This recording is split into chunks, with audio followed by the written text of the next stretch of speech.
Welcome to J is for Justice podcast. If live breaking news and following true crime is your thing, then please consider subscribing to my channel. And if you like what you see in my videos, please consider giving them a thumbs up.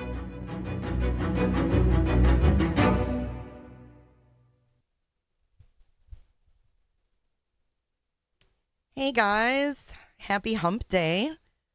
I hope you guys are having a good day today. I thought it was Tuesday all day. But hello, welcome in. Welcome back to J is for Justice. My name is Jay. I'm your host.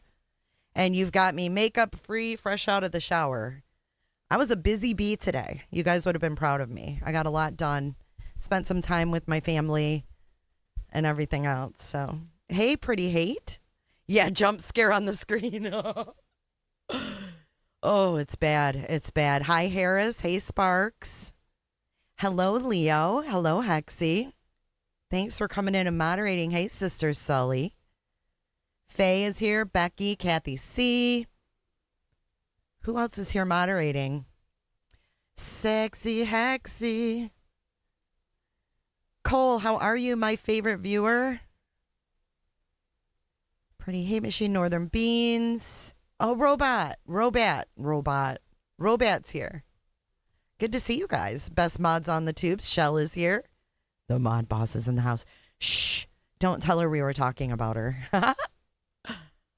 I fell and broke my glasses and had to drive through a storm. Speaking of glasses, I got to get mine. You just reminded me. Hey, 1 second. Hey, Franny. Hold on, I got to go get my glasses. Thanks for the reminder.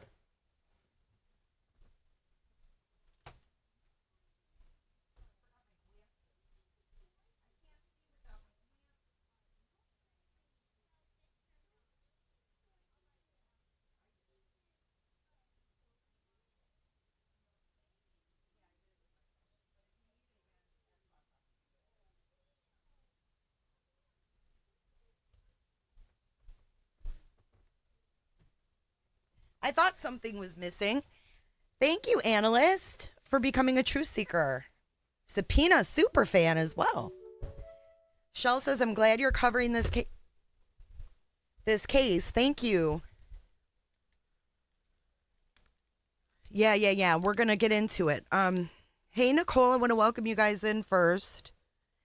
Get all the people in the house. Hey, Sarah Lee. Hey, Kelly Mack. Noto's going to listen while you work out. That's awesome. You didn't even poke out your eye. Well, thank you for the reminder, because I was like, why is everything so blurry? But it is. There's some breaking news. Have you heard it? Yes, done. So we do have breaking news in this case today.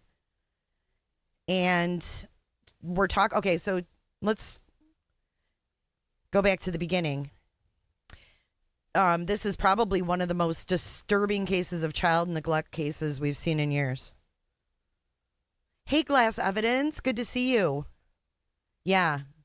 They do kind of remind me of the Whitakers. The grandma and grandpa, or mom and dad, if you will. Thank you, Harris, for being here. It's good to see you, Shortcake Girl. Leo. Indelible Bloom.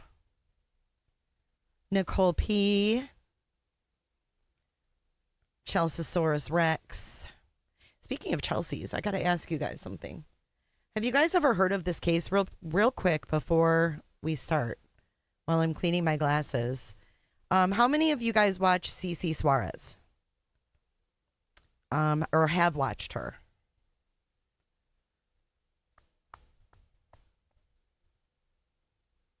Have you heard of this Elizabeth podcast that Cece did? Hello, Miss Dental. Hey, Ferrero. Hi, Jody. Maureen Nat O'Connell, you made it. Chloe made it. Colette is here. Hi, Colette. Oh my God, I've missed you. Analyst says, I love Cece. Have you guys ever listened to this, or do you know the story about this Elizabeth? I can't remember her last name offhand. It starts with a T. Maureen knows. Okay. So this chick, This is on Fox 59. I think this is actually our local news here. This is local to me. Yes, this is local to me.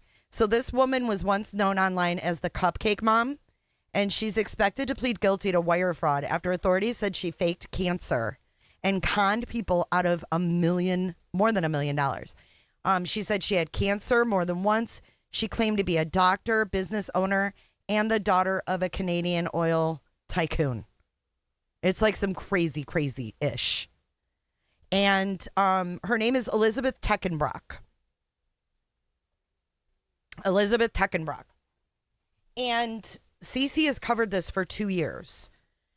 But this girl is going to be in court on the 30th of July to plead guilty to 2 counts of wire fraud. She's also known as Elizabeth Nicole Weekly. She formerly lived in Indianapolis and then moved to Florida. But now she's going to be pleading guilty on July 30th. Unfortunately, she's not, well, $1 million is a lot, and she lied about a lot of stuff. So if you guys want to know more about this, let me know. Put a 1 in chat if you'd like me to cover this and possibly cover her hearing on the 30th with the one and the only CC, because CC is going to be at the hearing. Yes. That's what I was hoping. Yeah, she sounds like the worst of the worst. So we're going to dive into this. We have a couple weeks to go through it, dig through. We can go through some of Cece's old videos because she, look at our girl Cece. She was on the news.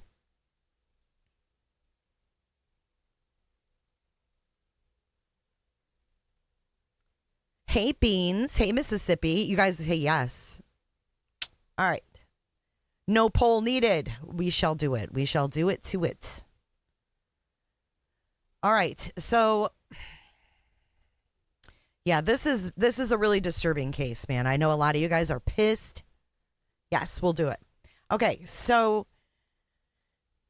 in the poll that I put up, you guys, half of you, or 33% of you now, have not seen it. And shout out Salty Sleuth. If you guys are not subbed up to Salty Sleuth, I watched her go through this last night. She was my inspiration. I don't know if that's a good or a bad thing, Salty, but you did. Hi, Evelyn.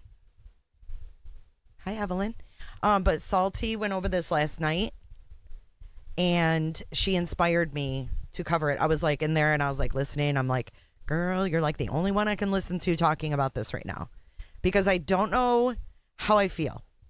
It's all awful. But if you guys could share Salty's link, and she really deserves to have more subs and viewers. She really is a great lady.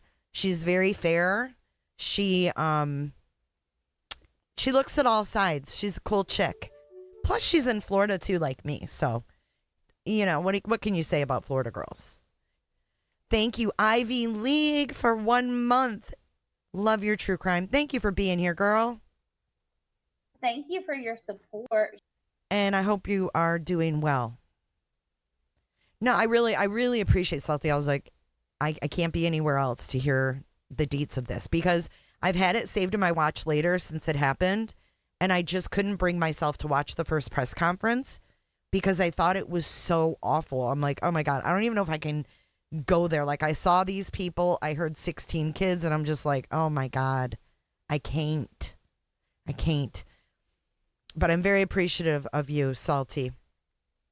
But this case, 33% of you have no clue what we're talking about. So what we're going to do is 16 children were removed from a home in Hamden, Idaho. And today we received new developments from the prosecutors. So we're going to try to separate confirmed facts from rumors and look at the timeline of this case. Hello, Miss Kells. Hello, baby. Hey, Remy. I didn't, Danish. I'm going to have to go look. I don't get notifications for that wall posting. YouTube's so weird. Nam, thank you. Thank you for all you do. You've been a lawful listener for 4 months. Thank you for continuing your membership. It is so greatly appreciated. Thank you. And the Cooterville Treasury is open. If you know, you know. I'm going to go ahead and pin that. Because if you ever want to tell these people they're creepy or whatever the case may be, have at it. You followed this to a T. You don't think it's as cut and dry. Okay. Very interesting. So yeah, on the screen, I'm going to tell you who the defendants are first. Then we're going to get into the first update. But these are the 4 defendants. We have at the top left, Gary Siders Sr. Now, the latest news is that he received bond. He is out on his own recognizance. I hope I said that correctly.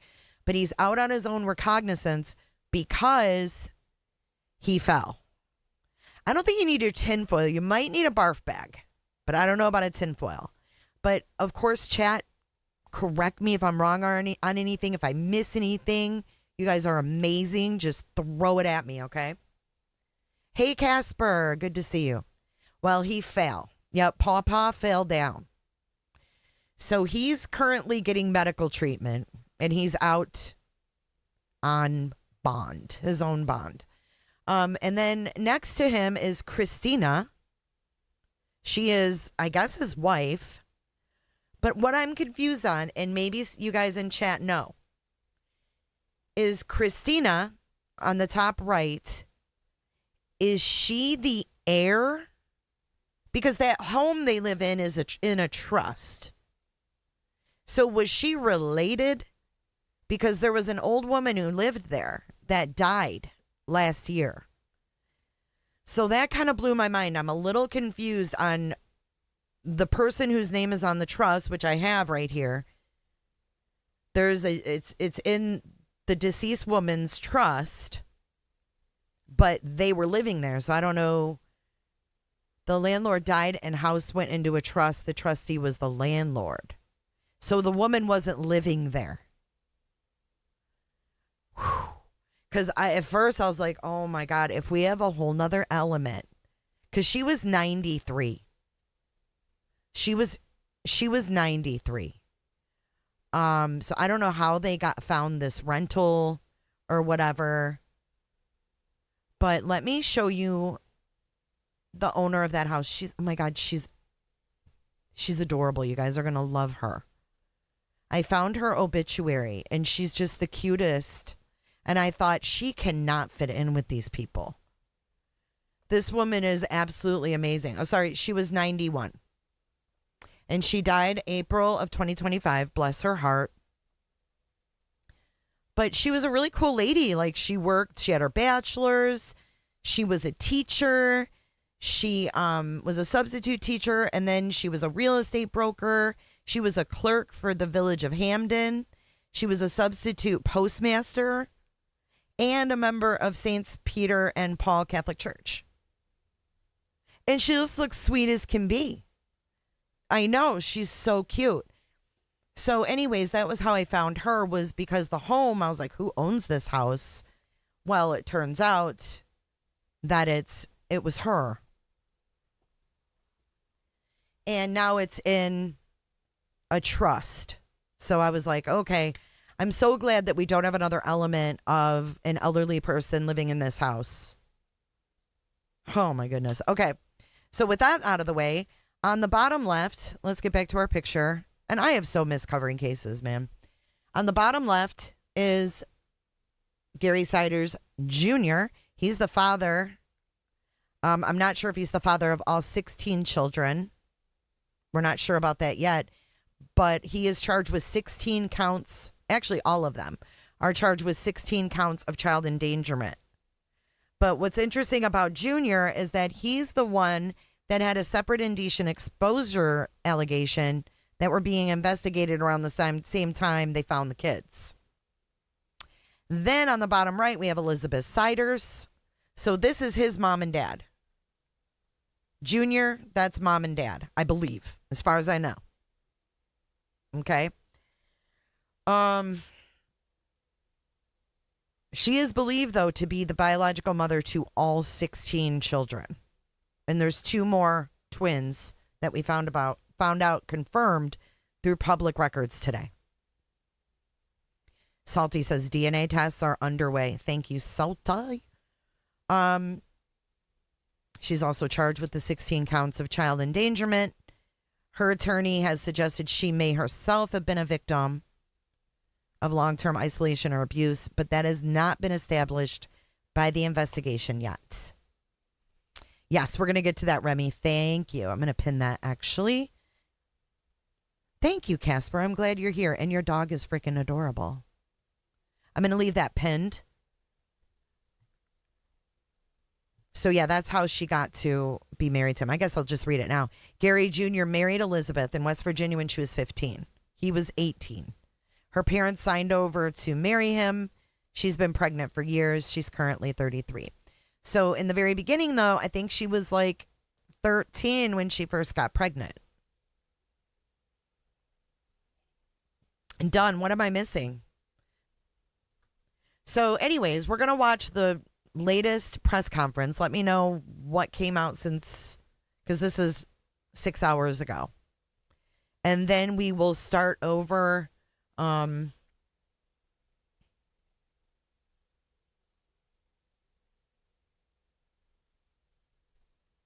the beginning. Oh my gosh, you heard she's pregnant again? Oh my goodness. Why are all of their eyes so red? I don't know. I don't know. But Elizabeth's eyes are super red. I'm not sure. It's really quite disturbing. The pregnancy at 13 has not been confirmed. Reports are that child was not Sider's kid. Okay. I think her maiden name is Russell, and her mother is still in the area, from what I know. Oh, pepper sprayed? Maybe.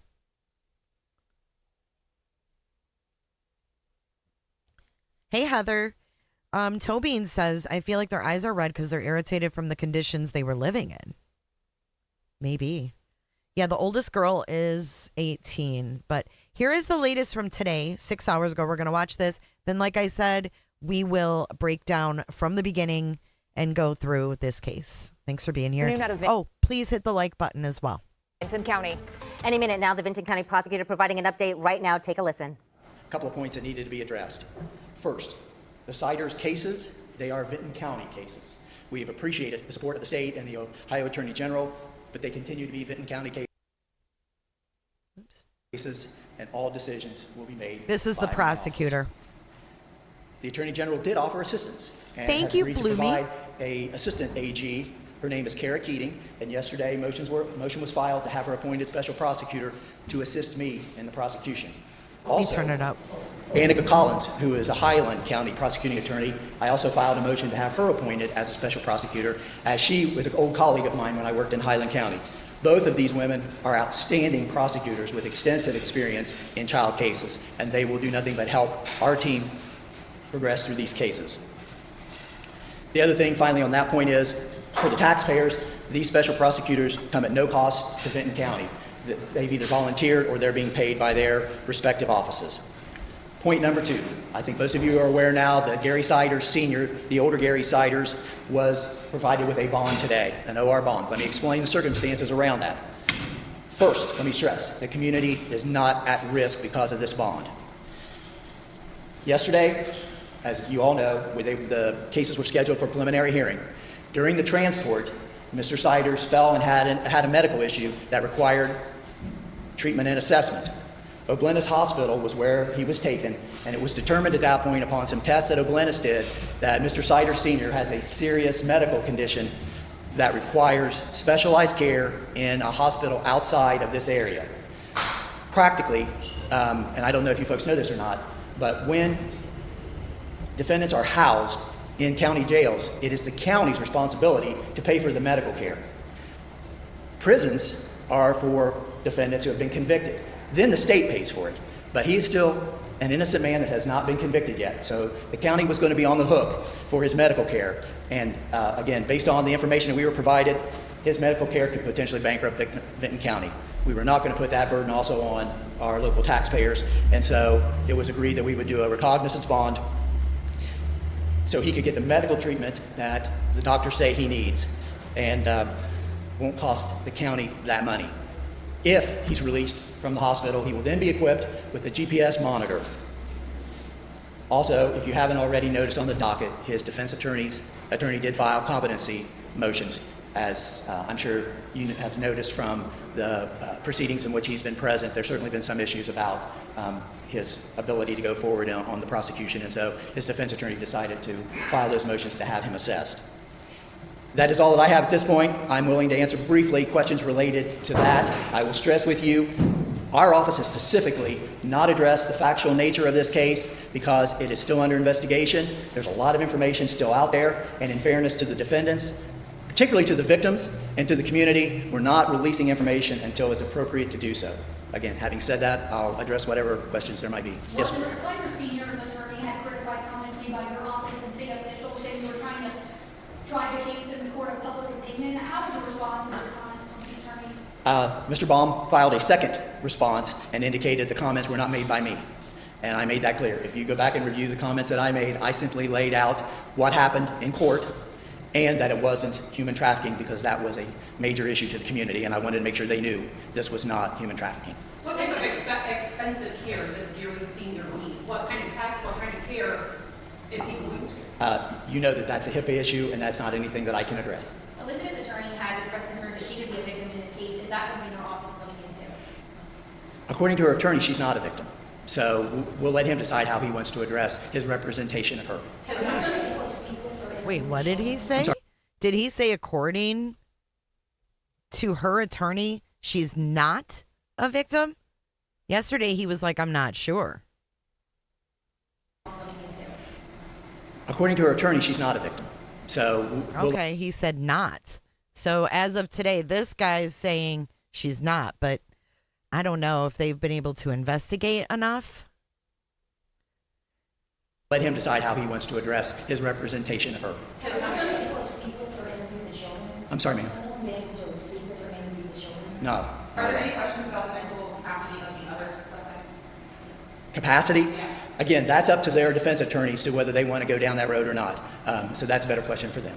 Social media has been a big part of this case. There's been a lot of attention online. Can you speak to how that impacts your office and how this is useful? If you've seen some of the stuff on the media, social media, there were pictures that the kids were in cages, that they were taped shut, their mouths, whatever. Oh my God. Is that all fake? Is that all the AI shit? Is that what he's talking about? Tiffany B, thank you for the jewels. Hey, Paul Sorensen. I almost called you Paul Horensen. I don't know, Spaghetti. I haven't heard that. I think this might be the AI or something. The problem with social media is you don't have to be telling the truth. You don't have to be saying things that's accurate. I don't understand why people put stuff like this on. It's not truthful. It's not accurate, but I can't. Okay, so it's not truthful and not accurate. So we don't know about the living conditions. No, I haven't seen any pictures either. But they were talking about, and Salty talked about it last night, was that there's AI videos that are out there on this, just like they did with Nancy Guthrie. Stop it, and all I can do is shrug my shoulders and say, why are we doing this to this, particularly to these victims, because they're going to be tarnished by this for a long part of their lives. Did you share an update on the children's condition? Are they all out of the hospital or are they all in homes? I can't answer that specifically, but I will tell you that they are all safe and being cared for. Is there any evidence that Elizabeth Seid may have had more than 16 children in her lifetime? Again, I can't address that specific fact. Were all four of these suspects receiving state benefits? If not all of them, who was? To my knowledge, only the two elderly, the two oldest, Mr. Grandma and Grandpa, were the only ones I'm aware of that were receiving benefits at that time, at the time of this incident. Are you still expecting more charges? Okay, so Grandma and Grandpa, or as Pawpaw and Meemaw, were getting benefits. I don't know that part. I don't know. Are you still expecting more possible charges? The investigation is ongoing. When do you expect a grand jury indictment? Do you know when they meet next? The grand jury is a secret process. We do not disclose specifics on that. We hope to be having information for that within the next couple of weeks. What I will tell you is, this is not Franklin County, who has grand juries every day practically. Normally, Benton County has a grand jury every other month, which is why the preliminary hearing issue came up, is because we don't have grand jury that often, and by right, the defendants have the ability to have that hearing. Has any testing been done Every to other ensure month? that all 16 children belong to the same person? I can't address that. Can you comment, Mr. Prosecutor, real quick, the relationship, what you learned about the relationship of the deceased property owner and any member of the decider's family? Other than being tenants, I don't know that there is any. Okay, so he asked the same question that we asked about the owner of the home, if they were family. Now, we don't know. He's saying he can't say if they were just tenants, but you guys heard they were just tenants. Wait, I'm sorry. Go Were ahead. they tenants, were they paying rent, or were they squatters? My understanding, they were paying rent, yes. Oh, they were paying rent. They were paying rent. The children have birth certificates. I don't know that we have all of their birth certificates. Let me answer that. Do all of the kids have birth certificates? I don't know if we have all of the birth certificates. Were they all registered with the state? Again, a little bit beyond what I can. I answered you what I know at this point. Gary Sanders Jr. will be in court tomorrow for unrelated charges. He will not. His defense attorney is on vacation and has filed to continue. So if you were planning on coming. Oh my God. So Junior was supposed to be in court tomorrow, but his attorney's on vacay. So it's not happening tomorrow. There's a continuance. Yeah, we just showed that, Lindsay. She passed away last April. Well, 2025, April. There are Sin City. There's conjoined twins. Hello, Jerry. I'll save you your time. That has been continued. I don't know what the new date is. Check with county court, but it is not happening tomorrow. Was that a parallel investigation, that broad investigation? I can't answer Do that. we know if anyone in the family was working, how the family got their income? Again, we will get to some of those things when we have a little bit more of an ability to give you some more of the facts. But I can't get into that anymore. Are there any federal agencies are involved in this investigation? Yes, they were conjoined, Lindsay Hendricks, and they were only like 26 weeks. So they were extremely premature. How many agencies? Can you speak to if there's any federal agencies involved in this investigation? No, not to my knowledge. Do you know if any children's services safety checks conducted at that home, be it Franklin County, be it Benton County, was there any mandatory reporting, especially by hospitals or medical officials? Again, I can't address that, sorry. The indecency charges, can you share any more about that investigation and the allegations he's facing when it comes to that? Sorry. I can't. Okay, thank you very much. Thank you for your time. Okay, so that's the latest today from the prosecutor. But there's still a lot of unanswered questions, in my opinion. Let's go to a really good breakdown. And Salty's probably going to leave because she played this last night as well. But they did a really nice job setting it all out. Salty says 2 sets of twins born in 2022, one set in February and one set in November. The November twins died conjoined, born at 24 weeks. And that brings me actually to this. So we're going to hop around before we play another video. Hold the phone because we're going to go over here and we're going to read this. So this came out 2 days ago. News 4 Columbus actually got public records about the twins. So they confirmed through public records that the death of twin girls who were siblings to the 16 rescued died of natural causes.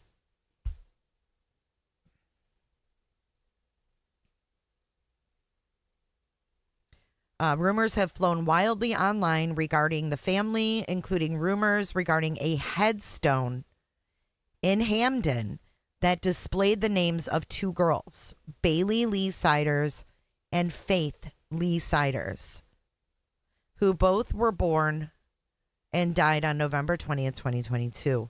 Death records indicate the twin girls were part of the Siders family but died because they were born as conjoined twins at 24 weeks.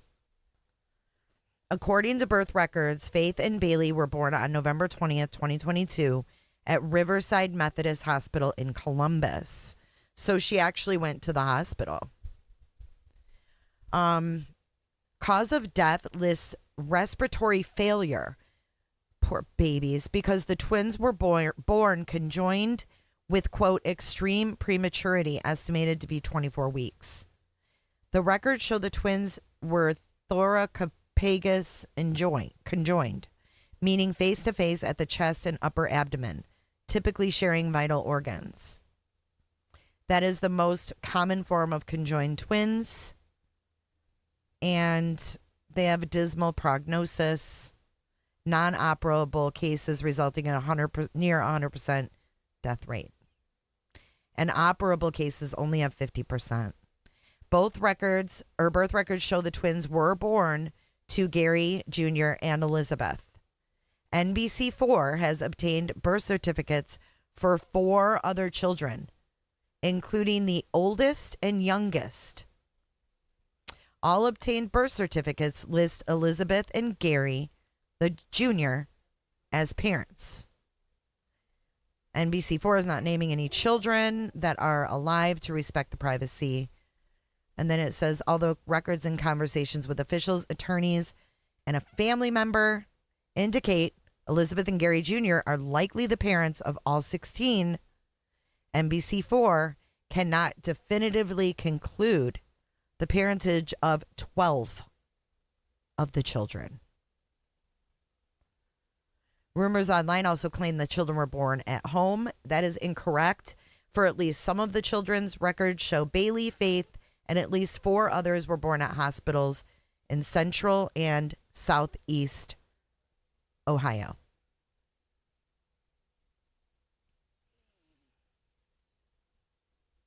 Wilson said the case was an isolated intra-family incident.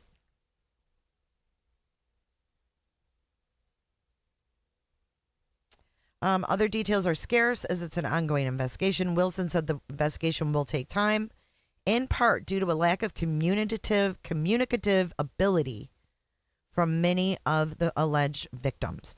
Wilson said the oldest child could not write their name, and some were unable to speak.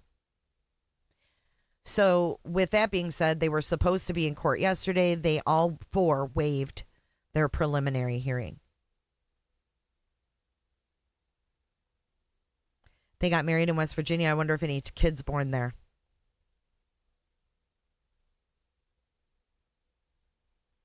Yeah, some of them. At least the news had 4 birth certificates.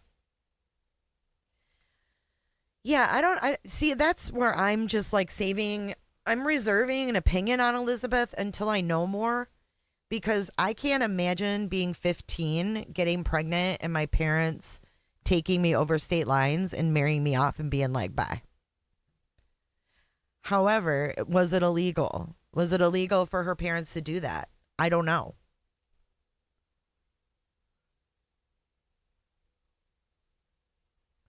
That's true. Birth certificate isn't a DNA test. That's very true.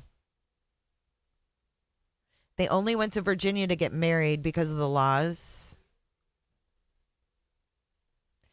Well, if you have a social media and you can type, that doesn't mean you can write. You know what I mean? Think about it. If no one taught you how to write your letters, how would you know? You could have a keyboard and learn that. You're on your own, but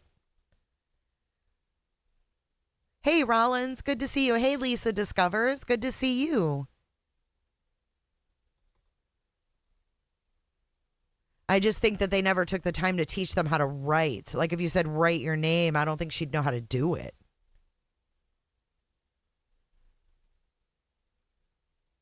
Oh, Patrick's back. Hi, Patrick Green.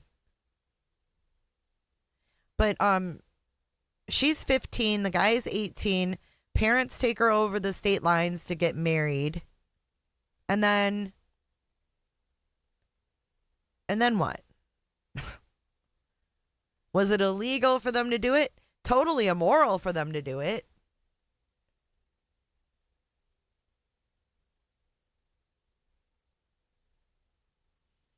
And then they're saying some of the younger ones can't even talk. So there's kids ranging from 1 to 18 that were in this house. 1 to 18. Can you imagine being 33 years old and having had all these children? It was legal at the time. That is wild to me. It failed the Senate. Like, what?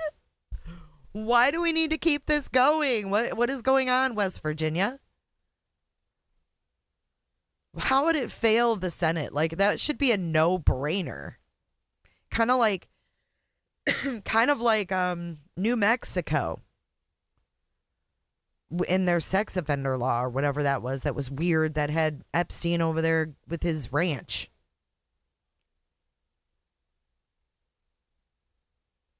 Hey, Pines. Yeah, and the neighbors, we're going to look at their house because the neighbors weren't all that close, actually. I mean, they're close, but there's a lot of trees and stuff. So I can see why they didn't know, like, what was going on. But we have a lot of pictures to look through tonight. And I'm going to read this in a second. But what we're going to do first is we're going to go back to YouTube. And we're going to watch another update from today. And this one is from the same channel, WBNS 10. We're not going to get into the other one yet. I was wrong. I lied. Because we have another update from today. This one is what we know and don't know about the child endangerment case. Let's see what this one is all about. But we do want to get right into the updates on the Siders family. Yep, all 4 of them appeared in court. Okay, so this is 11 hours ago, and you're going to hear about what happened yesterday. Gary Siders Sr., who's 73. We know he's the grandfather. Christina Siders, 67, who's the grandmother. And then Gary Siders Jr., who's 36. He's on the bottom. Gary Siders Sr., who's 73. We know. Okay, so he's 73. Damn, he looks old. I would have thought that guy was like in his 80s. Oh, he's the grandfather. Christina Siders, 67, who's the grandmother. And then Gary Siders Jr., who's 36. He's on the bottom left right there. That's the father. And then Elizabeth Siders, who's 33, who is the mother of all what 16, her attorney says he believes she is the mother of all 16 children that were found in that 12 by 12 room inside of that house there in Vinton County. Amy Steigerwald has more on this from this morning. Attorney Tommy Stoley represents 33-year-old Elizabeth. Okay, hold on. Let's go back. So here's the house, right? And we're going to look on Google Earth. But I was looking at the house even 2 years ago. I don't know when they moved in. I thought they moved in like 2-3 years ago. It looks so different. But I noticed even 2 years ago, every window was covered on Google Earth. Every one.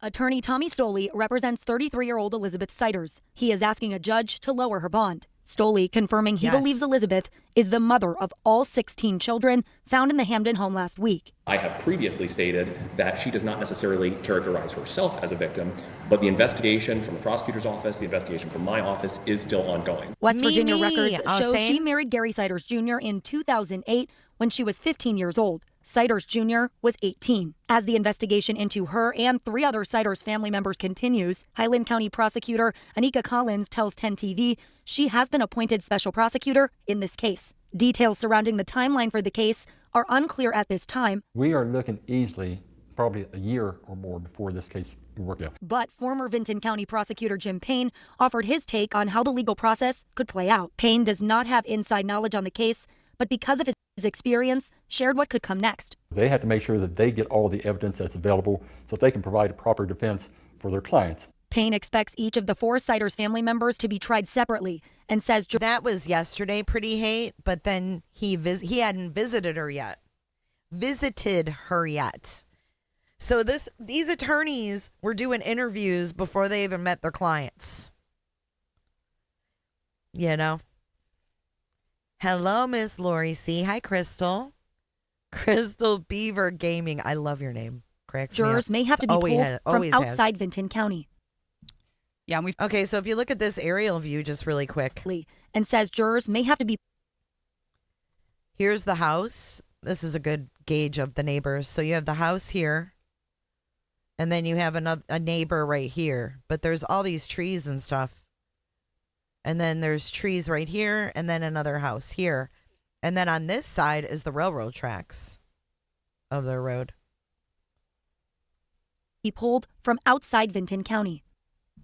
Yeah, and we've talked about that with the whole juror situation because this has become a national story. Everyone is talking about this. Everyone wants answers and justice for these 16 children. So it's going to be hard to find people in Vinton County that don't know about this. Right, and it could be argued it'd be harder to, equally as hard just about anywhere else. Right. And now, obviously we brought in a special prosecutor out of Highland County to deal with that.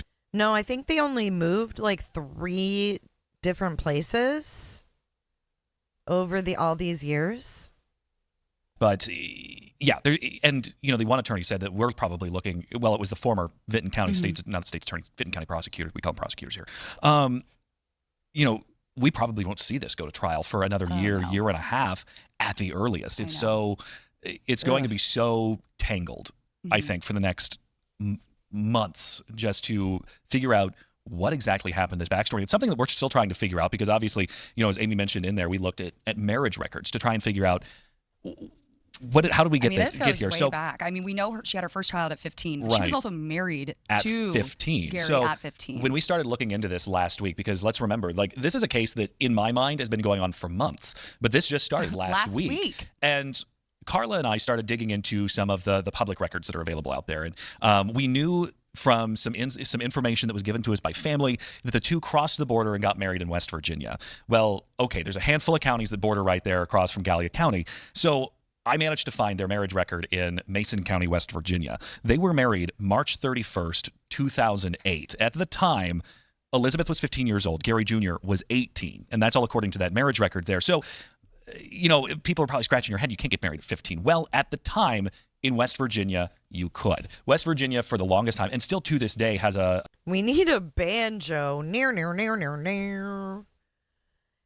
A child marriage law that lags way behind everybody else. At the time in West Virginia, the law was with your parents' consent and a judicial, the permission of the judge, you could get married as young as 14 in the state of West Virginia. At the time in 2008, Ohio and Kentucky still only, required 17 as that minimum. In 2023, West Virginia tried to catch up with that because they kind of went, okay, it's time to maybe move our laws up in line with everybody else. It got through the House to move it up to 18, while the Senate threw an amendment in there to drop it back down to 16. So they moved it up a couple of years from the minimum age, but in West Virginia, you can still get married at the age of 16, according to this new law in 2023. That is now still the lowest age in all of the country that you can still be legally married. Yeah, long story short, they were very young. 15 is incredibly young to get married. And investigators have to go back 15 years and comb through 15 years of information of this marriage and the 16 children that have been had within the 15 years, basically. There's so much still to unpack here when it comes to how this whole family even got to this point. Right. And we know that, because in that court hearing that happened, a week ago today. Right. It's only been a week. Right. We got all of the birthdays of the 16 children. Right. And as we did the math, the oldest was born just 2 months after they were married. So 18 years ago. And it was almost like. Good God. So here's this girl that's 15, 7 months pregnant, and her parents take her over state lines to get married to this 18-year-old dude.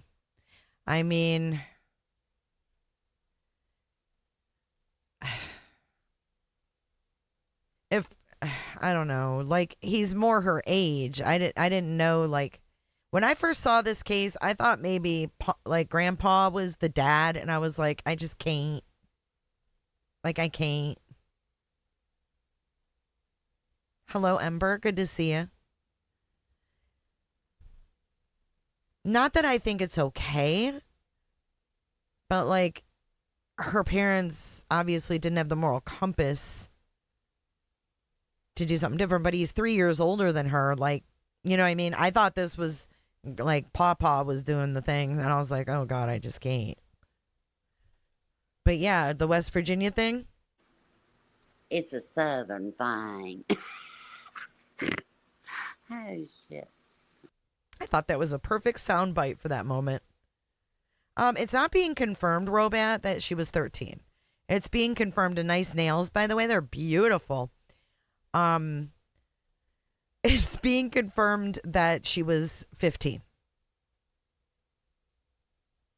She was having a child every 10 months. Right. It was every every 10 year months to almost. every year and a half. Like she was having a new baby, and that's a lot of kids in a short period of time. Me too, Beans. And again, this all goes back to how did investigators even land on this house? We know it's kind of tucked away in Vinton County, Appalachia, and the neighbors never saw anything. But investigators have continued to say there was a parallel investigation going on. But we do know. And I don't know much about these Appalachian people, okay? But ever since I've been watching videos on this case, I'm getting like black and white videos from back in the day of like Appalachia and shit. Like these people were like feral, like literally, like Joe Dirt on steroids. So is it possible that this area is just behind like it always has been? I mean, I'm not okaying it because like the senators and things should know better. Like they should know better about how things have progressed, but it feels like this place just is not, you know what I mean?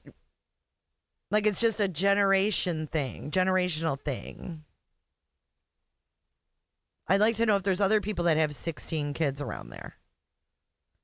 No, Kelly, I'm just saying like back in the day, like these old videos have popped up and it's wild.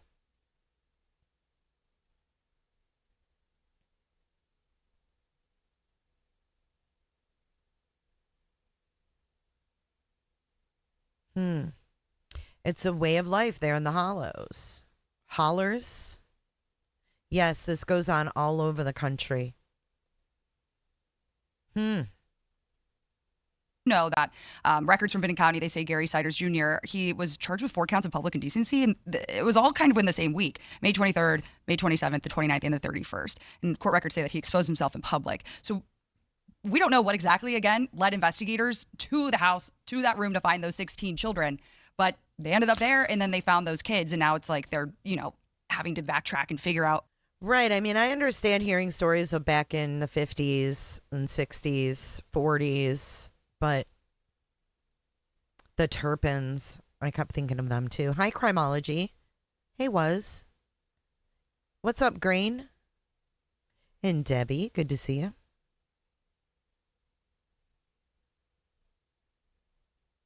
Oh, Ballet Flats is here too. Hey, girl.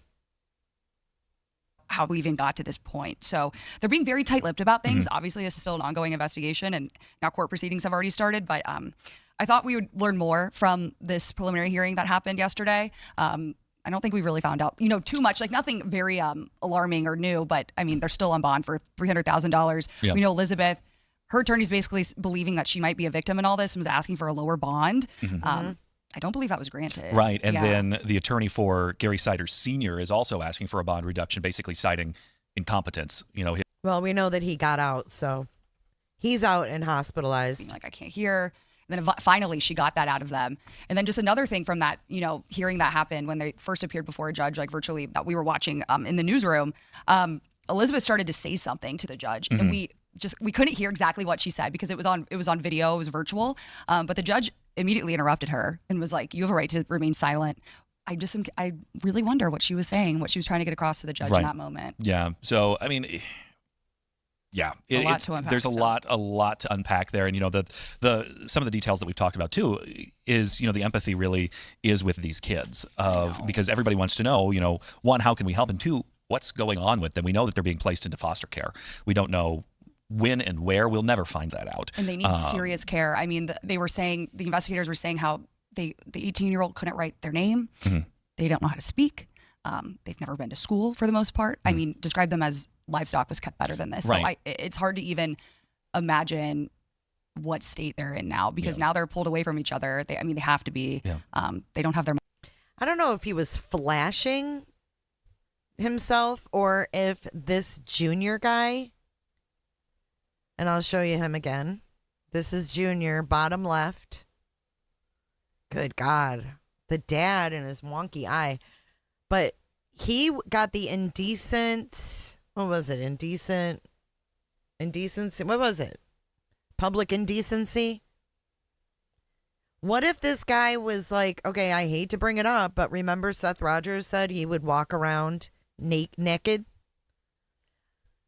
How do we know this guy? Patrick Green, why are you writing in Chinese?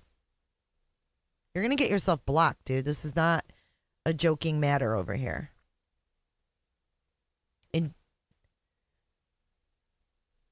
Do you know what I mean? Like he could have just walked around naked. And maybe the mailman saw him and was like, ugh. Yeah, it looked like he wrote in Chinese, or not Chinese, but Arabic or something. I don't know what that is, Sane. Public exposure. Crystal. We're not judging Appalachian. I'm talking about like the Appalachian people that they make videos on. Like deep in the Appalachians. Hello, Gladys. Good to see you. All right, let's keep going. We're almost done. Mom. With this. I mean, Right. It's very traumatic last week for them. Yeah. It's been traumatic, I think, their whole life, but maybe that's their normal.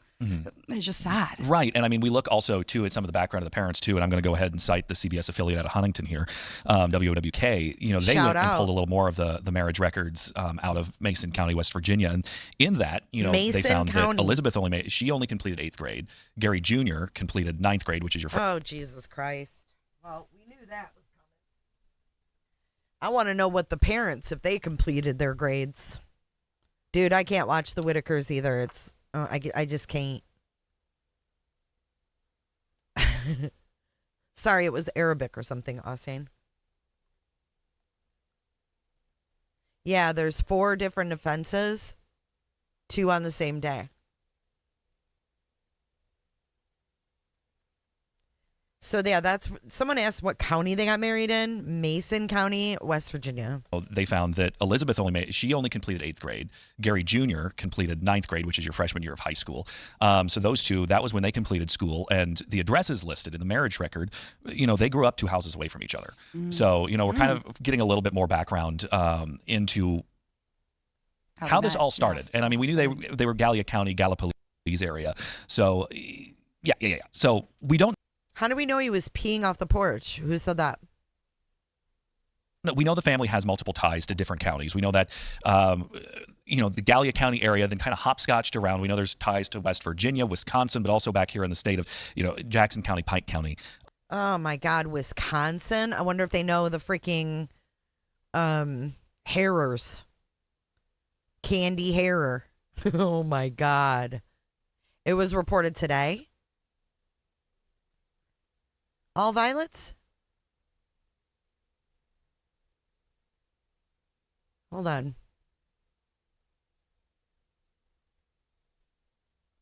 Now I can't find what you said, all violets. Obviously, Vinton County now. They lived in that house in Vinton County for about 4 years. Right. And we also did find out that house that they were living there on. About peeing? It came out today. I didn't see that.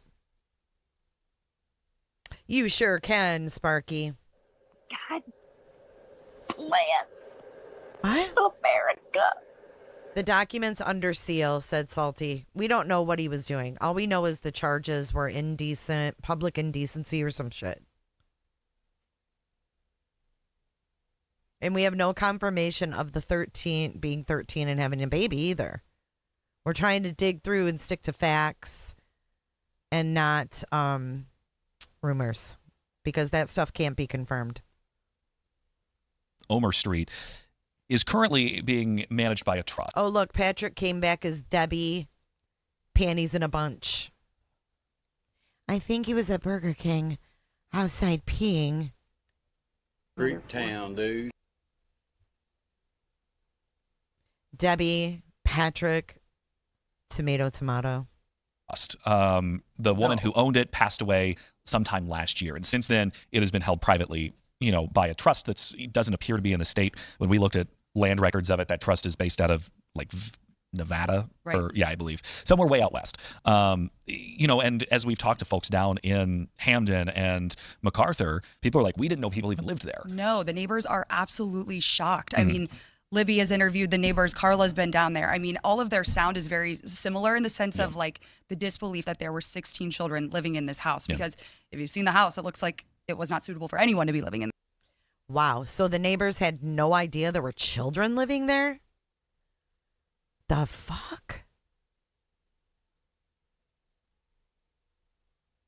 There, let alone a house full of 16 children. So it's just shocking. And I mean, I think the big questions that we still are wanting to know is, are there records of the children? Where were they born? Were they born in a hospital? Like, where were these kids born, and how have they gone off the radar for this long? So we're going to keep following this story. We will definitely have more on this coming up later this week as well on 10 TV and on our 10 TV app. Okay. I can see someone going, how does someone get married at 15? And isn't that okay? right? So this is this is a little clip that I saved about the West Virginia thing, and I think it's fitting to play this now. Flag from the beginning. Yes. Yeah. Tonight, we're looking back to the very start when Elizabeth Siders got married to Gary Jr. at the age of 15. A circuit court judge in West Virginia granted that marriage license back in 2008. Just 2 months later, the oldest victim in this case was born. Investigator Lisa Rontola digging deeper into the story. Now 33, Elizabeth Siders faces 16 counts of endangering children after 16 kids were rescued from this Vinton County home. But nearly 20 years ago, she was a 15-year-old bride to her then 18-year-old husband, Gary Siders Jr. in Mason County, West Virginia. His parents, Gary Siders Sr. and Christina Siders, are also listed on the marriage license. At the time, there was no age minimum to marry in West Virginia. Attorney Amanda Alexander practices family law in West Virginia. She tells me a 15-year-old could marry then with the consent of her parents. Could the judge have stopped it? The judge absolutely could have stopped this marriage. But Alexander says. Okay, so I put a poll up about the mom, and it's okay to not be sure because we don't know much, but I just have a hard time with a 15-year-old being pregnant and being shipped off and married off. Like, I don't really care what their reason is. That's obviously what got this young girl into this situation, right? And then what? Her mom just lived down the road like nothing was wrong? Posting on her Facebook, oh, it's my daughter's birthday. What the fuck? She is definitely a victim of her parents, in my opinion. And if they're going to do that at 15, what was her childhood like? Like Penny said. There's just, when you're 15, there's got to be someone that's responsible for you. And her parents made that choice. And if she starts out as a victim, how does she lose that victim status? I don't think she does. How can she start off as a victim and then not be a victim? Because that's what got her in this entire situation of living with these people. So I think, yeah, definitely need to take out time and learn more, find out what was going on with the kids. But I don't know. I mean, how do you get out at 33? How do you get out at 25? When you have kids, where are you going to go? I did SC girl. I saw the old picture of her.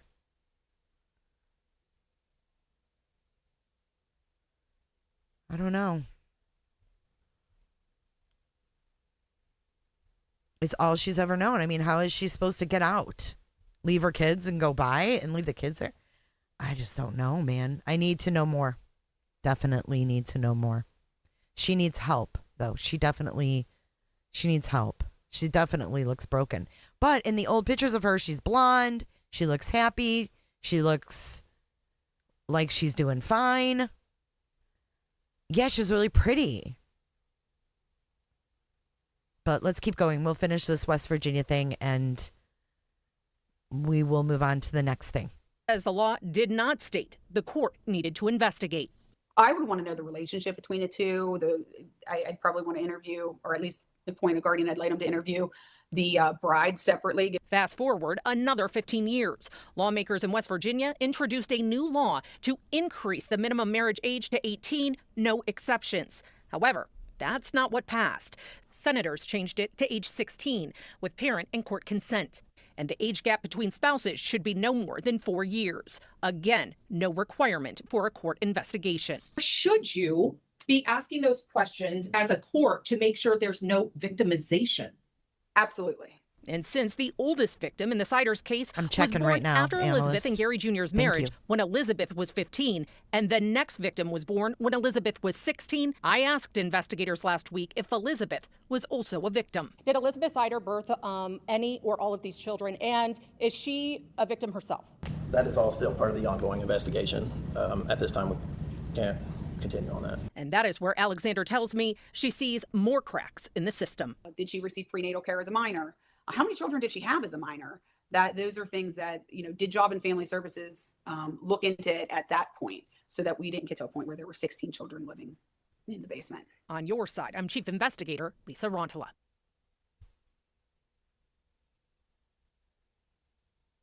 Okay.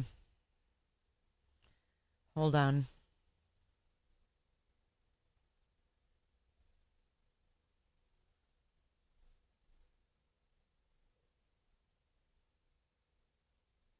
The facts of the case are... Okay, before we get to this guy, analyst. Oh my God, yes, I got 15 pictures from analysts. Thank you. I appreciate you. Thank you. We'll take a look at those. Thank you for sending those analyst casebook. I almost said cookbook.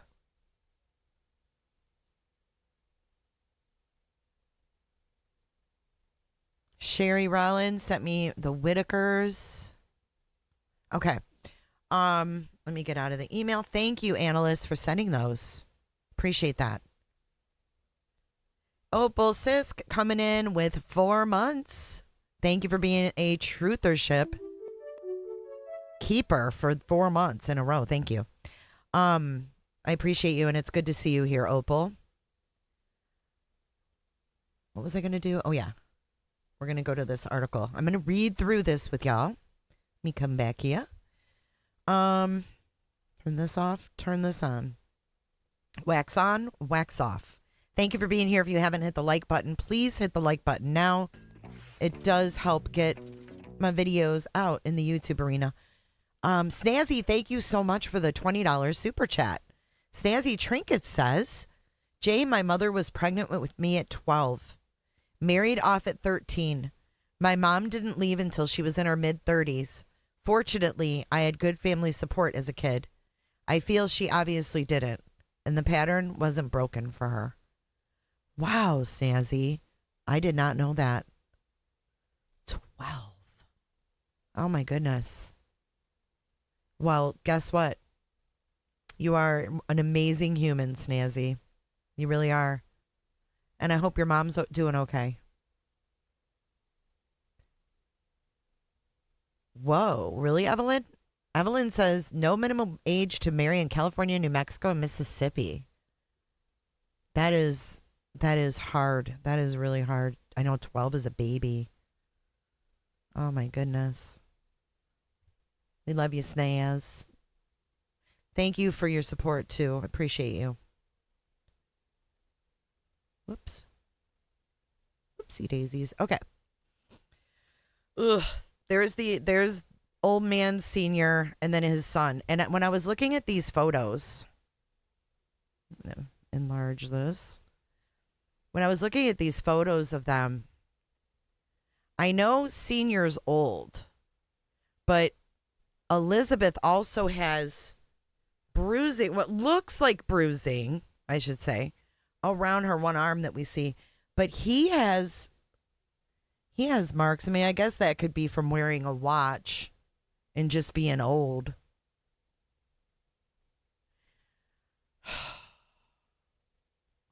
What if, I mean, we don't even know. They were all charged as of now, but we don't know what the extent of involvement in abuse was. And there could be more charges coming.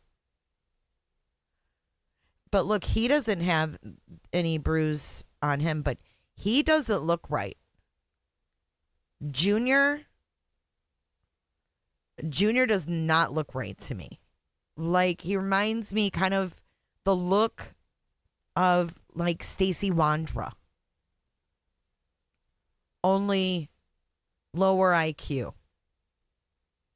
Yeah, Senior fell and now he's out of jail. He's in the hospital.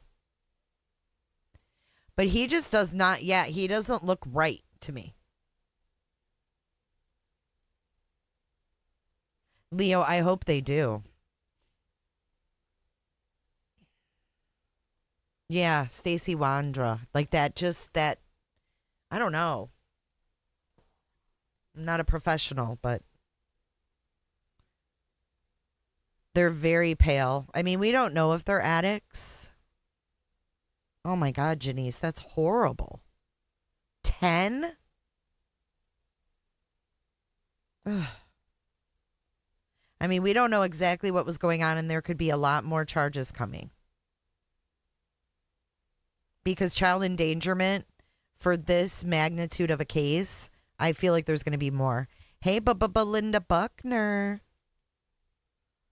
I really do think there's going to be more charges. Thing about Pawpaws, we don't know when he became so ill. I say it in Salty's voice. We don't know if he's innocent. He does remind me of Wandra. Did I do a good Salty? Thing about Pawpaw is we don't know when he became so ill. She talks so calm. Crush, I forgot to do your soundbite tonight.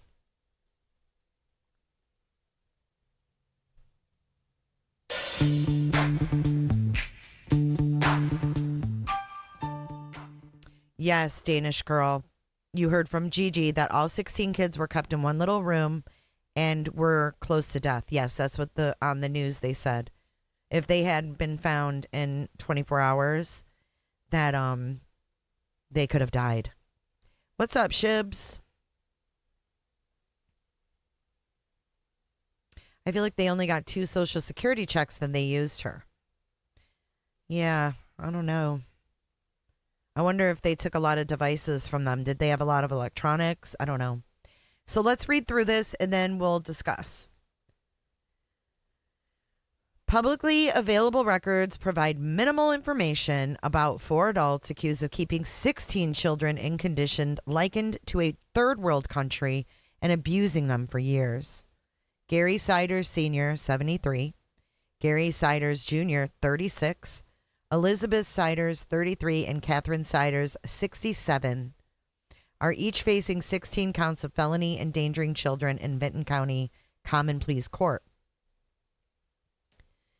These charges accuse the Siders of child endangerment involving the children, who range in age from about 18 months to 18 years.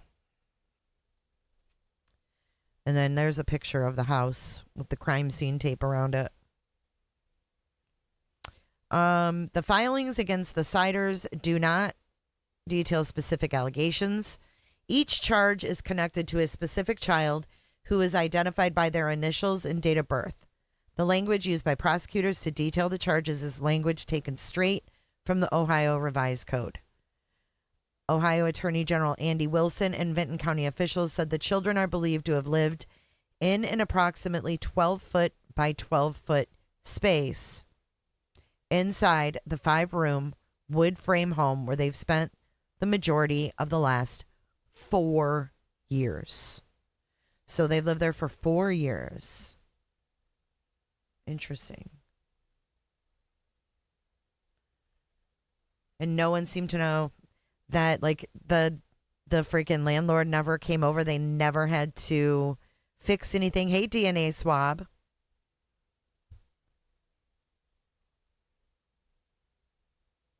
No, we don't know anything about what the kids are being treated for. Nothing. So law enforcement was alerted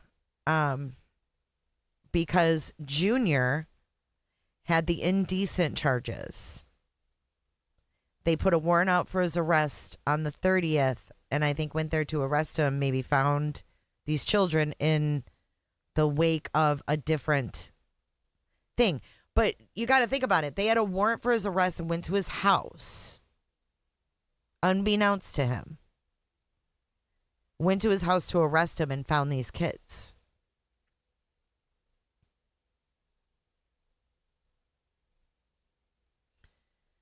Thank you, Beaners, for sending us 5 trutherships. It's a beautiful day to be an American, man. Congratulations, Yeti, Driftless, True Crime Rewind, Ember, and Linda Lou.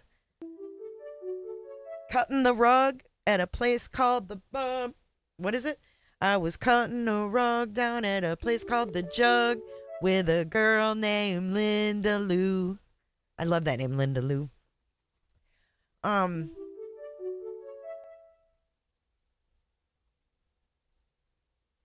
It does remind me of the Turpins, yeah. Okay, so did anyone track the Siders' children being born? Wilson said there were no indicators that any of the 16 children were born inside the home. He said third-party information helped them to confirm birth dates, but he didn't specify what that information was. Birth certificates are not visibly public or visible publicly on Ohio Department of Health websites statewide. Wilson said the family is believed to have been living in Vinton County for about 4 years. He said the family had moved around southeastern Ohio and potentially lived in Wisconsin. Publicly available records show the family had ties to Gallia County, Mason County, West Virginia. The oldest child identified in court records as being an alleged victim was born in May 2008. Records show no significant previous criminal history for 3 of the 4 adults. An unrelated warrant, here we go with that. This is how LE was alerted. An unrelated warrant was issued June 29th, the day before the search warrant raid on the home for Gary Siders Jr. on 4 misdemeanor counts of indecent exposure,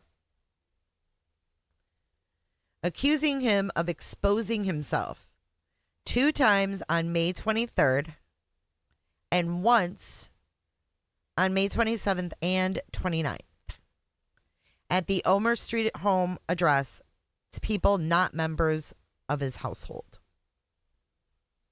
He has pleaded not guilty to those charges.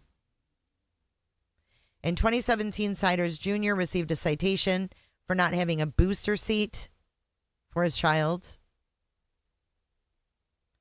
He was issued a fine in Gallipolis Municipal Court, which was suspended according to court records. Gary Siders Sr. and Christina both had several traffic violations and several small civil claims against them, but those occurred more than 20 years ago. 2 of the traffic offenses involving Siders Sr.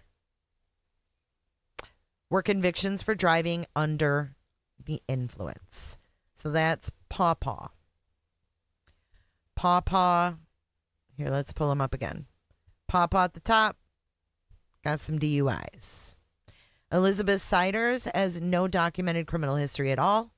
Wilson said an unconnected parallel investigation into the Siders home in Hamden had been going on for about a month to 6 weeks when the June 30th search warrant was executed. Investigators did not know there would be children inside the residence. Details about the other investigation, which Wilson said involves the Ohio Bureau of Investigation, have not been released. What?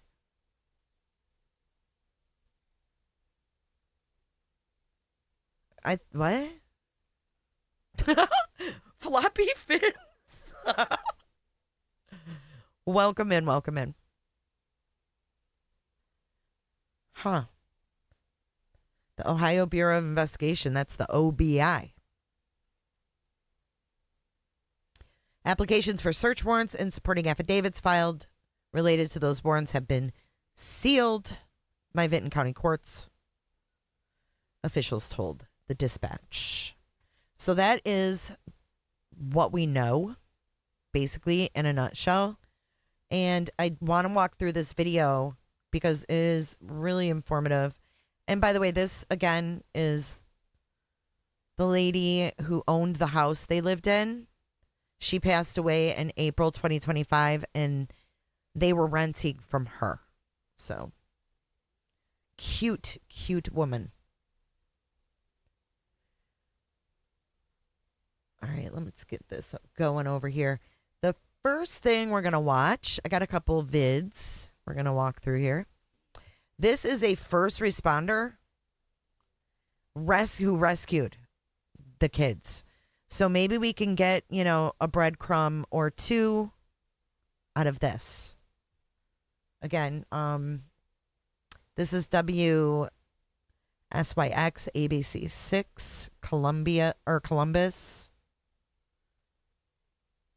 And this is one of the first responders. Bless his heart.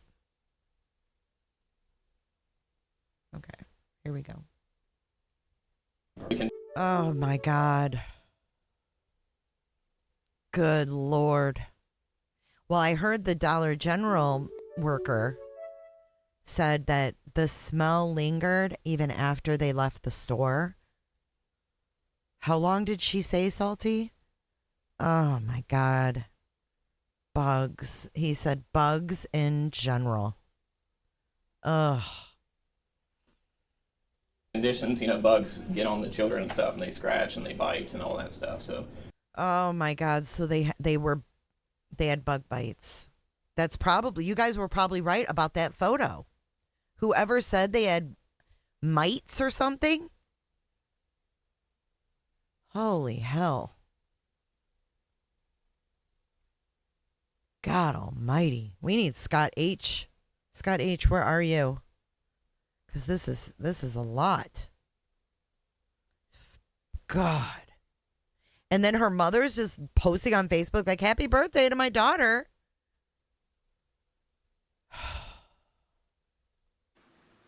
It's a southern thing. Oh, shit. Oh, she said potent. He said, yeah, it sticks with you. Sticks on your clothes and you can smell it for hours afterwards. And oh, God. Ugh. Ain't nobody got time for that. Oh, my God. We didn't need this description. These poor children.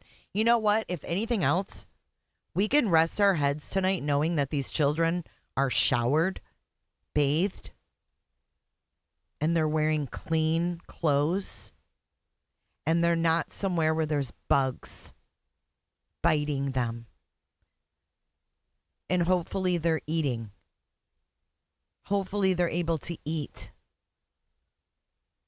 Maybe someone made them chicken soup. I don't know. God, that's so sad. That's how you can. Oh, man. He had the little ones. He had the younger ones. That we dealt with. Like elementary school age? Yes, yes. Whew. Elementary age. 4 of them. He said they were just real quiet. Yeah, they probably are hospitalized, dehydrated, God knows what else. Well, whatever it is, they're clean. They're safe.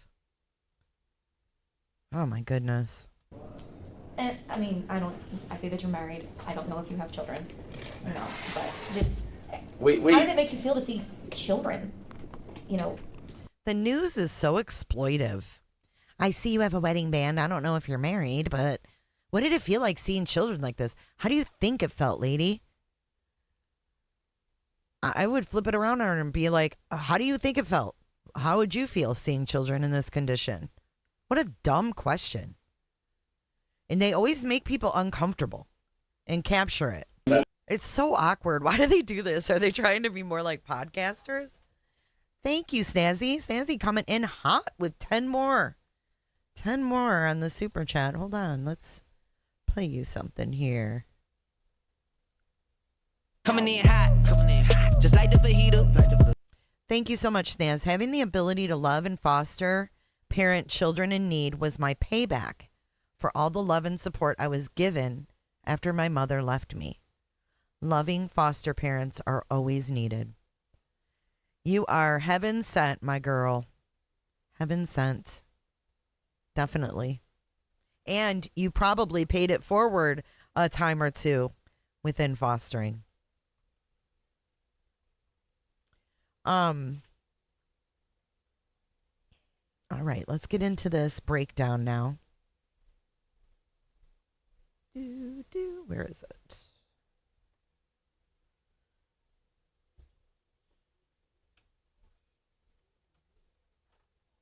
Okay, NBC4 Columbus. This is a good one with a lot of information. All right, so here we go. Oh, and I'm going to show those pictures. Let me... Oh, Harris. That's so nice. My cat just came in. Kraka says, I love you. I love that for you, Snazzy. Me too. Me too, Casper. That's awesome. We'll get the pictures out too, but here we go. I'm going to put this on. It's on 1.25, but they do show some footage and some pictures. And then we have like some we can scroll through as well. Let me get those loaded up while we listen to this. In what officials describe as third. Here we go.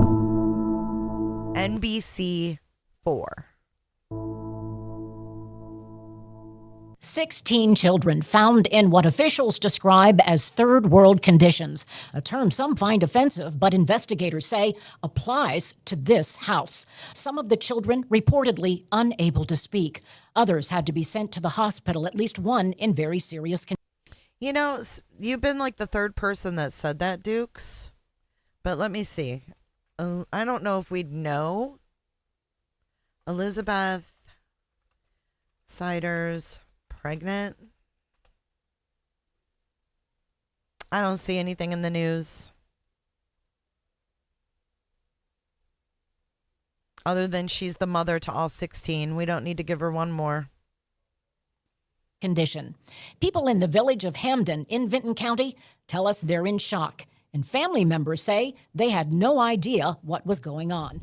Thank you for joining us for this special look at the child abuse case in Vinton County. We're going to have in-depth coverage for you in the next half hour or so. I'm Colleen Marshall. We're going to take you inside our coverage in Vinton County, not just our interviews, our discussions with some of the investigators in this case, but also with some of the people who live in Vinton County who were unaware of what was happening in that house. You're even going to hear from a family member, the son-in-law of the elder suspects in this case. We have an exclusive conversation with him. I'm going to be joined by Isabel Cleary, the NBC4 investigative reporter, and digital reporter Katie Millard. We want you to know where things stand as of today, July 6, 2026. And we're also going to walk you through what has happened up until this point, beginning with a look at the timeline. Officials served a warrant on the house on Omer Street in Hamden, Ohio, on the morning of Tuesday, June 30th. All right, so this is what the house looks like now. But you can see now the neighbors are they're pretty isolated by trees on all sides. At this point, we still don't know what the original warrant was for. And then we have all these boxes that they brought out. I don't know where these came from.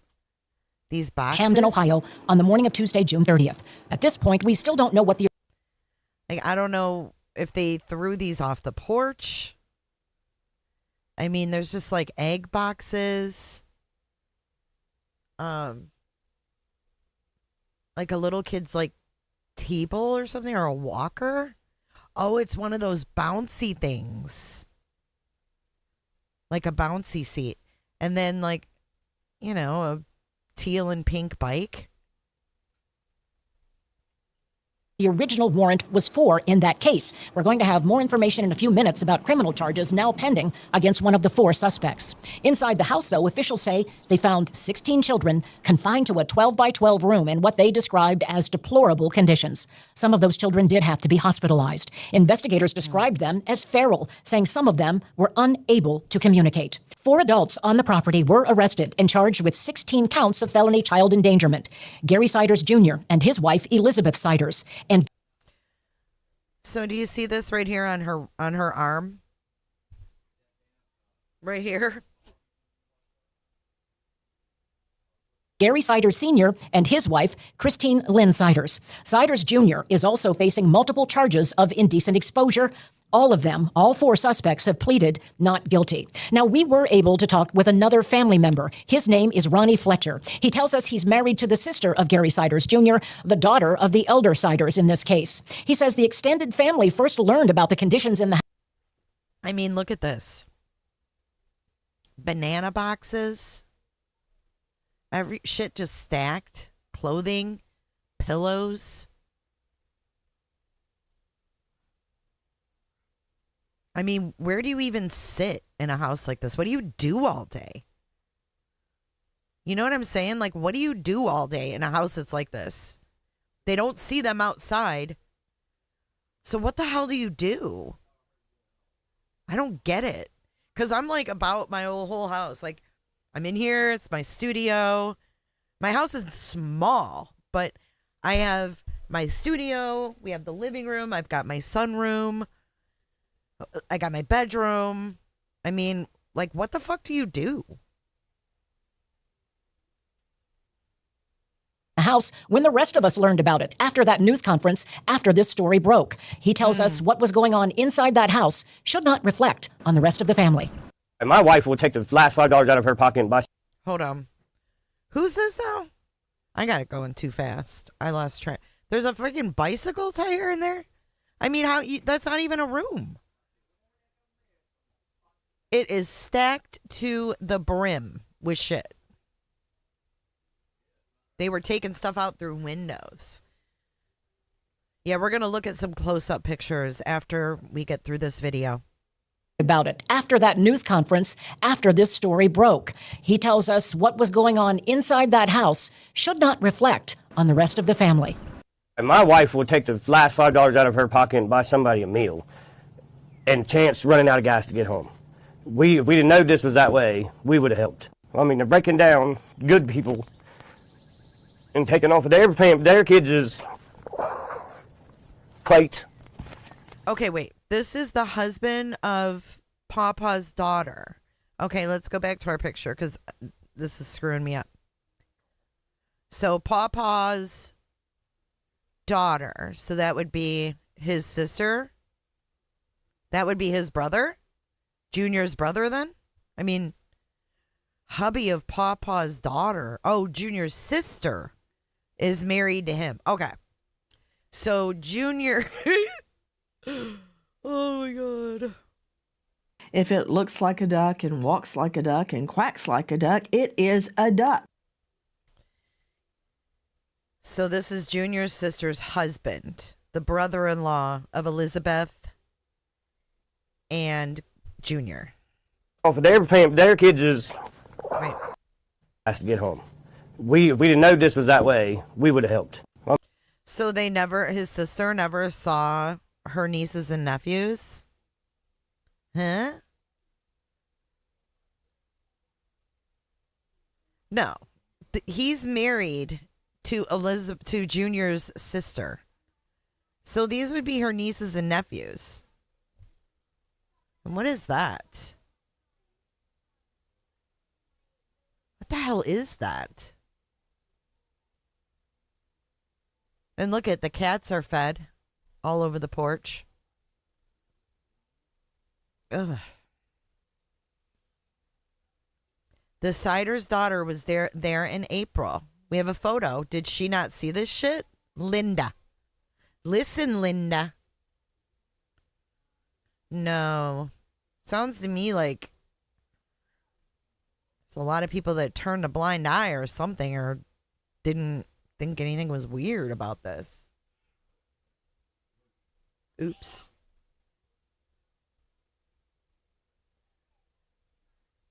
Okay, let's keep going.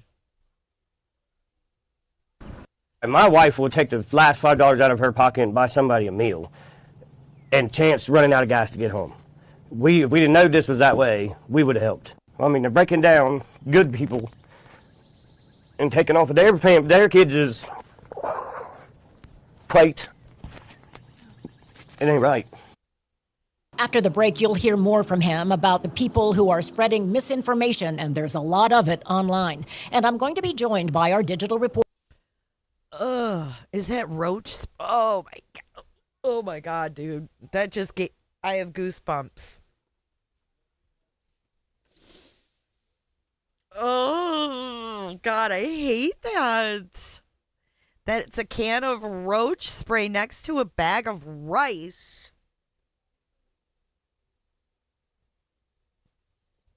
And I have no idea what this is supposed to be. And then there's a bicycle. And it looks like the curtains are made out of a hospital gown. Oh, shit.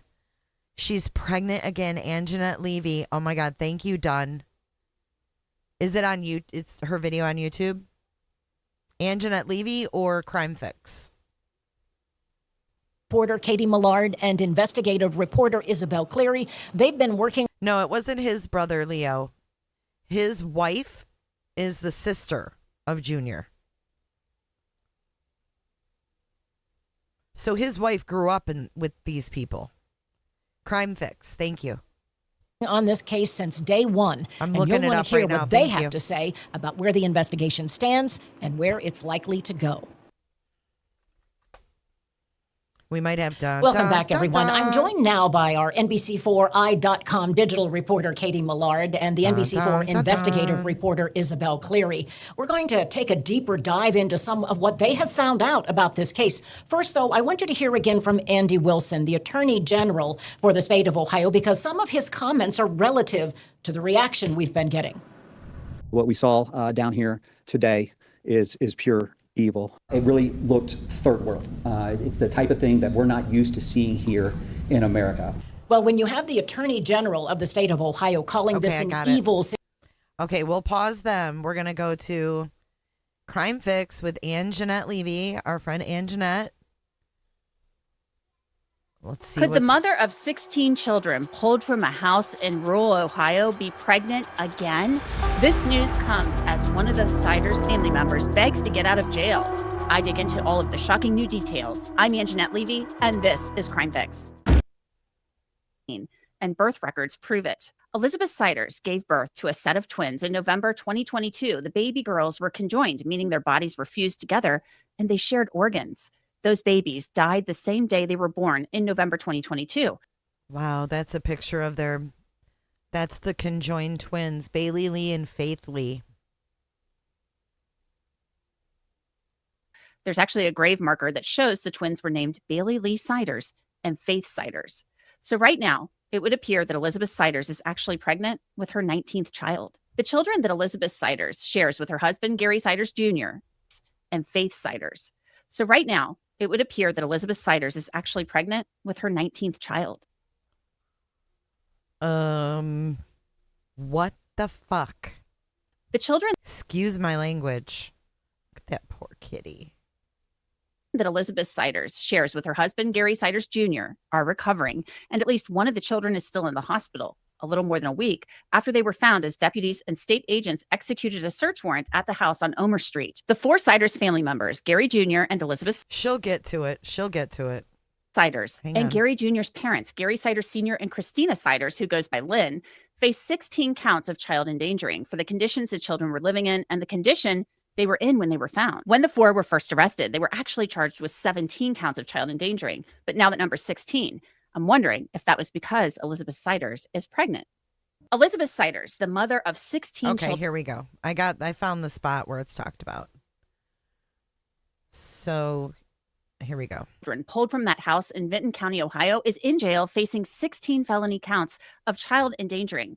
But Elizabeth Siders' problems don't end with her criminal case. She has another issue she's dealing with right now. I've learned that 33-year-old Elizabeth Siders is pregnant again.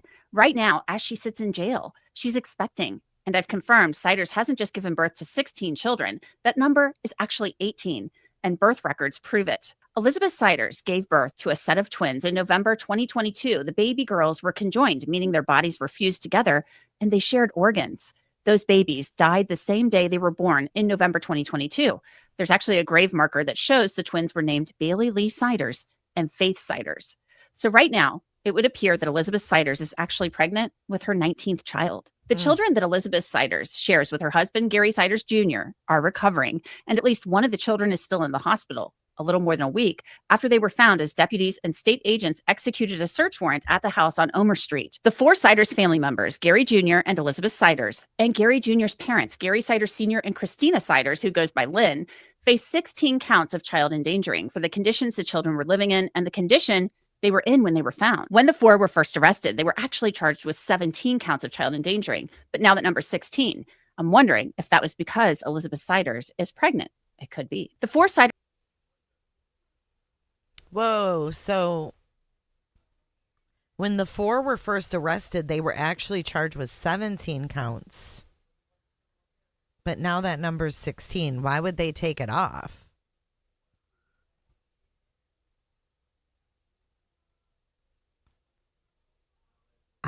Did they both recently color their hair black? That's a good question, Colette. I don't know what that blonde picture, what the date is on that one. When the 4 were first arrested, they were actually charged with 17 counts of child endangering, but now that number's 16. I'm wondering if that was because Elizabeth Siders is pregnant. It could be. The 4 Siders family members were supposed to appear in Vinton County Court this week for a preliminary hearing. That's a hearing where a judge determines whether there is probable cause to show that the crimes were committed, and the judge would then decide if there's enough evidence to send the case to trial. But the Siders waived their right to that hearing. Here's Elizabeth Siders' attorney, Tommy Stolley. I think it's important to understand, too. Okay, we already have seen all this. Okay, listen to this. Crime fix. Now, it's still very early in this case, and there are more questions than there are answers. One big question surrounding this case was Children's Services, Ohio's Department of Children and Youth, aware of the Siders family? Were they getting health and medical benefits from the state? That is a question I'm working to answer for you. I've learned the family likely moved around after Children's Services in one county paid them a visit, and the Siders didn't want the children taken away. The 4 Siders family members could face even more charges after the case is presented to a grand jury. Right now, they've pleaded guilty to the child endangering charges. Remember, there was a search warrant executed at the home for a separate investigation. That's how the children were discovered. That search warrant and affidavit remain sealed for that investigation. But we know that investigation is not related to 4 misdemeanor public indecency charges that Gary Siders Jr. faces for alleged incidents in May at his home. Another new development in this case, the Vinton County prosecutor will. So the end of May would have been around Memorial Day. But no one ever saw kids outside that house.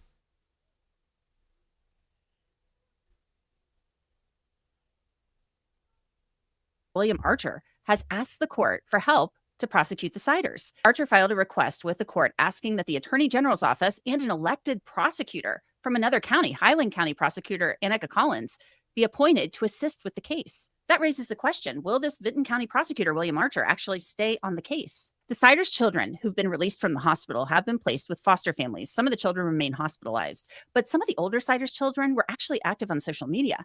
They have accounts where they displayed images from anime and even used cats as. I saw these last night. I saw these. So the older children had devices. I also found a YouTube that I think it's really old. It's like 15 years old. But it's like little kids, and it looks like that house. I don't know if I should show it. I mean, obviously the kid in it would not be a kid anymore. Oh, maybe he would. Yeah, he probably still would, because the oldest is a girl, right? I can just give you guys the link, and you guys can watch it on your own. I just remembered that I found that. It was creepy. Okay. As their profile photos. But the children never posted any photos of themselves, which raises even more questions. Why were the children on social media and given phones to access it? The attorney for the grandfather, Gary Sr., has filed a motion asking that his bail be modified and lowered so he can post some form of bail to be released from jail. Attorney Dorian Baum says his client is 73 and will appear at future court dates and comply with GPS monitoring. I mean, obviously, in nearly any case where your client is being held in jail, you want to reduce. At this point, I made quite clear that concerns about Mr. Snyder's competence, whether he is suffering from health issues, from diminished capacity, etc. So, to be perfectly blunt, if a person like that is sitting in jail, that is a bit of an affront to me. I don't think he belongs in jail. I think right now he belongs in jail to address those medical issues or mental health issues he's dealing with. To be perfectly blunt, if he is not competent, he is not going to be using the prosecutor at all. I know this dude is Pawpaw's attorney. He's annoying. But yeah, that's Pawpaw's attorney there. Prosecutor, in which case he's now just sitting in jail with somebody who's incompetent. So. We now know that Gary Siders Sr. was taken to the hospital on July 7th, and that motion to modify his bail was granted. He's in the hospital receiving more specialized care, according to the judge. One Siders family member told a local TV station that his family was not aware of the conditions the children were living in, and that Gary Sr. and Christina Siders didn't raise their children this way. Last time we heard from them, we gave them a car, and it's probably close to a year ago now. Other than them, Lynn calling us and asking for money, or they needed help with the water bill, or whatever. And if we had it, we sent it. If we didn't, one of the other daughters did. So we've done what we could for that family at the arm's length that they was keeping us at. So I'd like to bring in. So he just said they gave him a car, and he said that they had, I don't want to misquote, we've done what we could for that family at the arm's length they was keeping us at. You don't believe him? He did say we gave him a car a year ago. Them, we gave him a car, and it's probably close to a year ago now. Other than them, Lynn calling us and asking for money, or they needed help with the water bill, or whatever. And if we had it, we sent it. If we didn't, one of the other daughters did. So we've done what we could for that family at the arm's length that they was keeping us at. Okay, so the rest is just she has a lawyer come on. So we're going to go back to this and see what this is chock full of. Here we go. Situation. It did.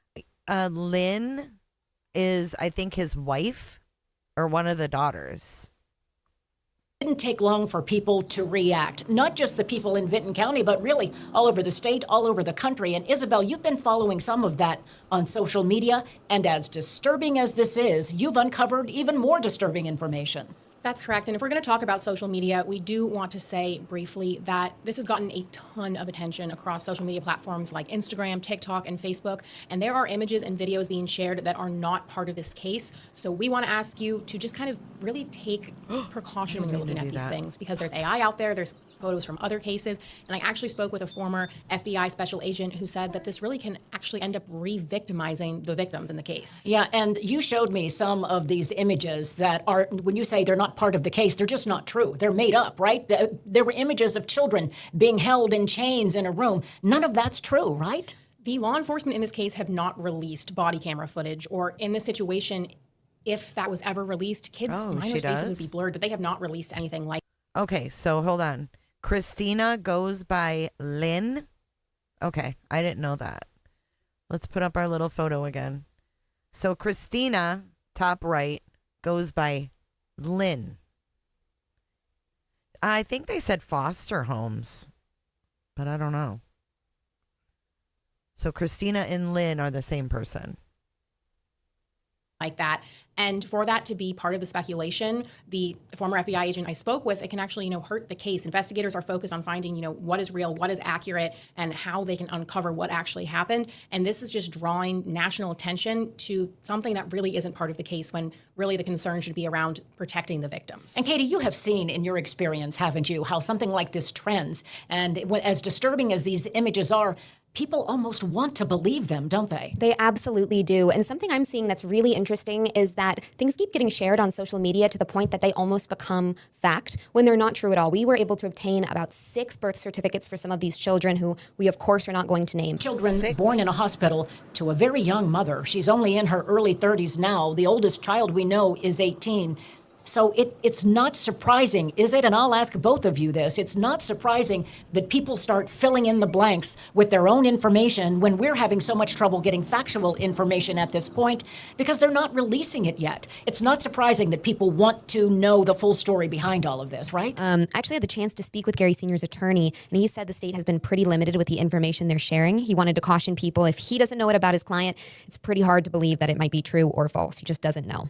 His name is Dorian Baum. We actually have a soundbite from him that we would like people to hear right now because his contention was all of the information that came out actually in the news conference when these people are being called evil, when they're being compared to a third world country, which some people find very disturbing, when they're being called, basically compared.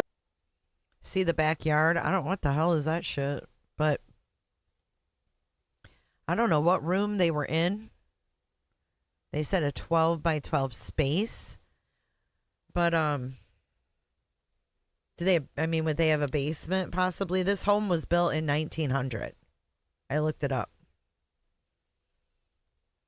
To raising these children in the worst possible horrific conditions, and that's out there from the investigators. He says this can affect the case. Let's hear what he had to say about that.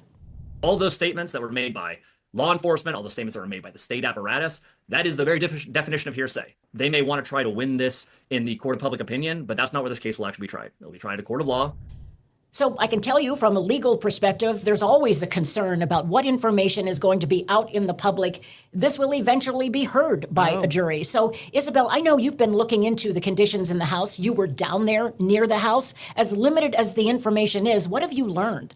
So, of course, we cannot see inside the home. The photos we've seen have been kind of through doors, through windows. But we were able to get property records for this house. We were able to see, how big the rooms were, where the kids were maybe Okay, while they're talking, I'm going to scroll through these photos, okay?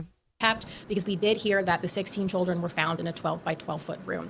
So there's a room in the back of the house that we believe they could have been kept because that most accurately describes the conditions, or potentially in the basement if there was another wall put in. But again, there's no construction records for this. That doesn't mean they didn't necessarily do it themselves, but we do know it was an old house. We also were able to learn that the home had running water and the sewer and...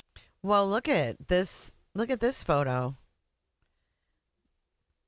That looks like a newer metal roof, doesn't it?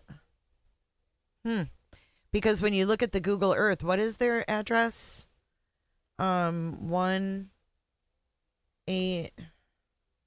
Shit, what is their address again? Food pantry boxes. It could be.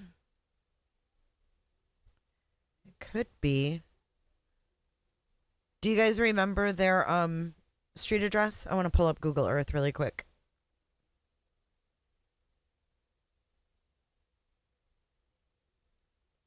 I can't remember offhand. I wish I could. 183, you think? Okay, let's try. 183.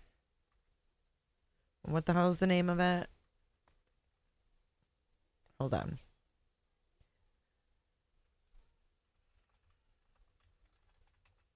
I'll get it. I know it's all out there. I just can't remember. 182 Omer Street. Okay. So let's go back here. 182 Omer. There it is. So if we go to the street view, this is from July of 2024.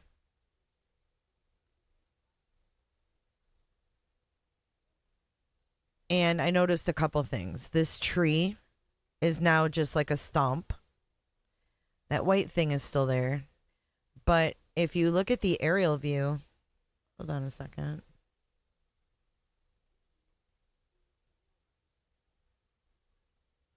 Well, you can see here, it's shingled. So that roof is newer. So when in the hell were there roofers there? Oh, it could be a cute little house. It was built in the 1900s, well built. I love little houses like this. These are awesome little houses. They don't build them like this anymore. But yeah, it's pretty wild. You don't have to go inside to replace a roof. However, that lady put a nice roof on there. She's like, my house is going to last, you know? I don't know what that stuff is. But down here, holy hell.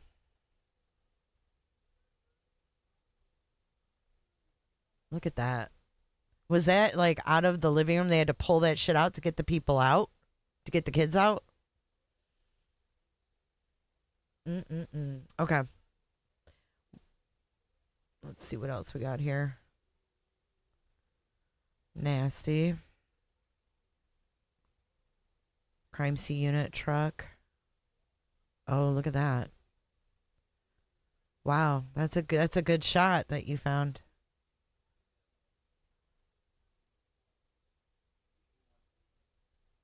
Hold on a second.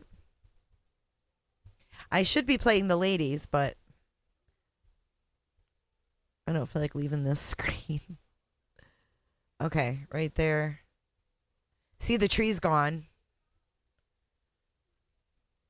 Reports are the 12 by 12 room was in the basement. Not that we could find Sayaban. Sayaban says, Jay, do you know who the lady was that owned the house previously? Was she a relative? Not that we know of. The lady, we showed her earlier. She's a sweet old lady. She was like 92 and passed away. So, yeah. They were paying rent according to the prosecutor. So we do know that.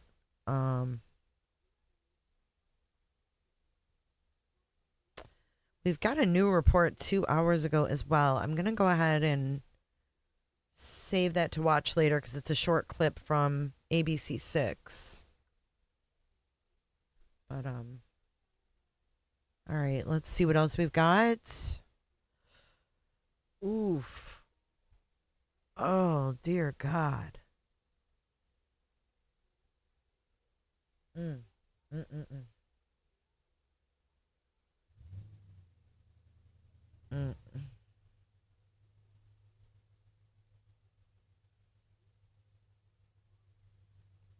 And this is the back. Let's take a look here.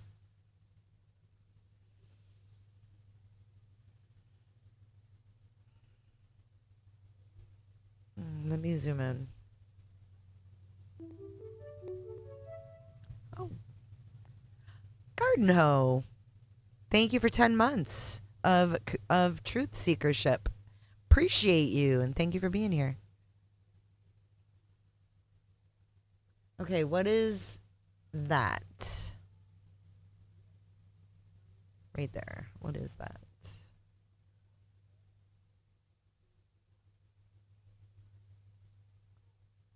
We got a bunch of tires down here. The door, I can't tell if there's any weird lot. No, just looks like a regular door knob. Ugh. My husband would say, just plumb nasty. Just plumb nasty. A little trampoline, you think? I don't know, but that place could be cute. And that's a really nice roof, by the way. Let's see. This is from the front. Ooh, you can see they have floodlights there. That pile of junk with like a bouncy seat in it and stuff. And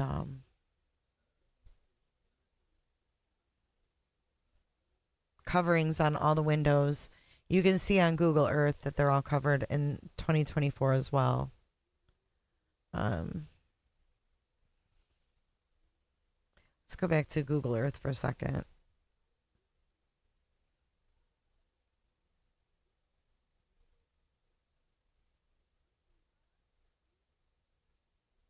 Yeah, I did see a lady neighbor reaction, but they don't know anything.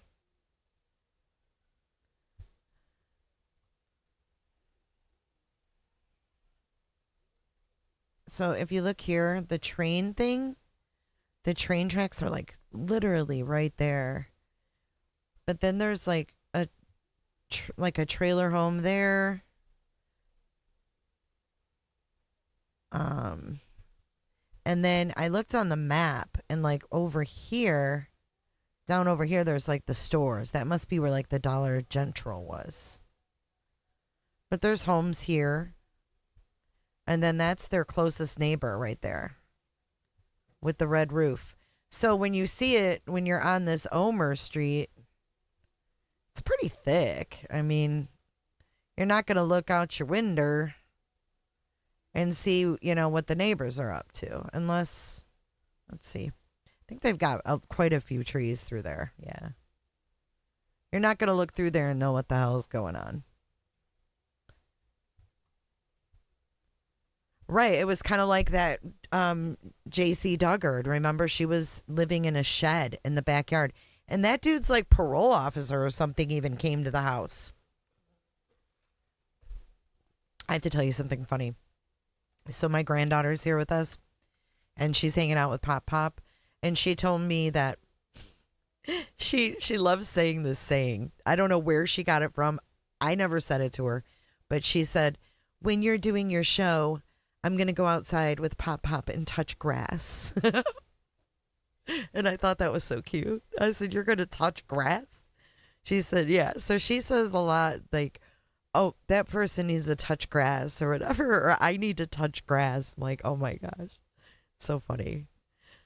Oh, she said she's going to touch grass. She's 7. Oh, it's so funny. But anyways, here's the train station down here.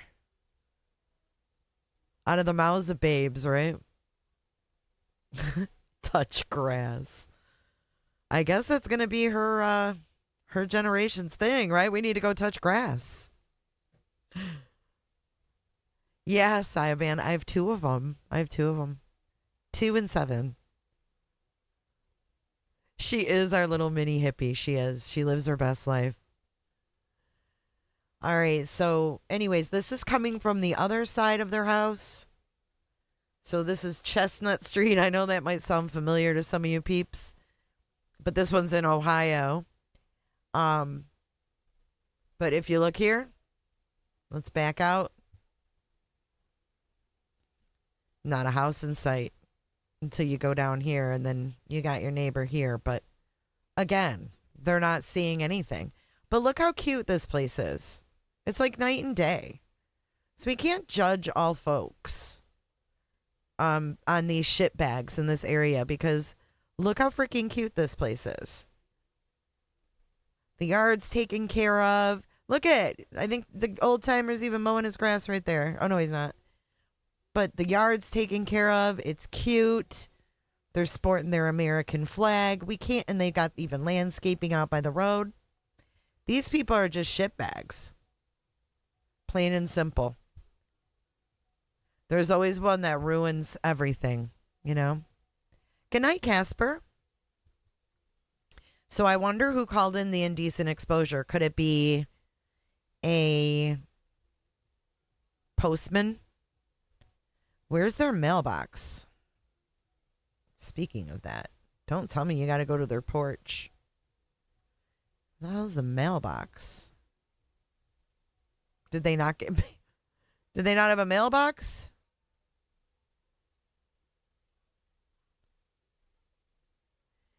Go touch grass, ya hoser. Ooh, that house. I wonder if that's even occupied. Oof. Probably not, huh? But no, these people have their curtains open. They're living their lives. No. This is actually really a cute little community. I don't see anything comparable to the conditions those people were living in. Look how cute that is. I see charm in everything. You know what? Oh, now that's cute. I'd love to have this little piece right here. This little piece of property. That one's shady, but overall, I mean,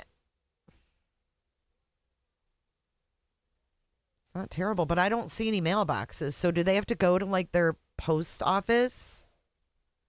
Because my brother lived in a really tiny town in Michigan, and they used to have to go to the post office to their P.O. box. Webs. I know, they're so cute. Maybe that's, well, I don't know. I don't know who he, was he flashing the train? I don't know. I don't know what was going on his front porch. One could only guess, but this is what the front porch looked like in 2004. And I'm not going to lie, it's all organized and shit. Like there's lawnmowers, like they're all organized. Look, there's a few toys. There's a ball. There's whatever that stick thing is, maybe a fishing pole. There's a ball. There's, I don't know what that red thing is, but a couple lawnmowers, like a storage thing, and a couple chairs. Now this was always there, this blanket. I noticed that's in the new pictures. I don't understand either, Dental. But who's going to see him whizzing twice in a day and then on two separate occasions and call the police? And why, if they're misdemeanors, why are they arresting him on misdemeanors? I didn't know you got arrested for that. That one's really pixeled, but there's like an old basketball hoop right here. And then I couldn't tell if there was someone in that vehicle because it's blurry. So I don't know if there's people in there and that's why it's blurred, or if it's just the capture moment. Let's go over here. We'll move a couple inches away. And no, it doesn't look like anyone's in there. But how did they transport all these children if they had to go somewhere? They only took, I mean, the fuck?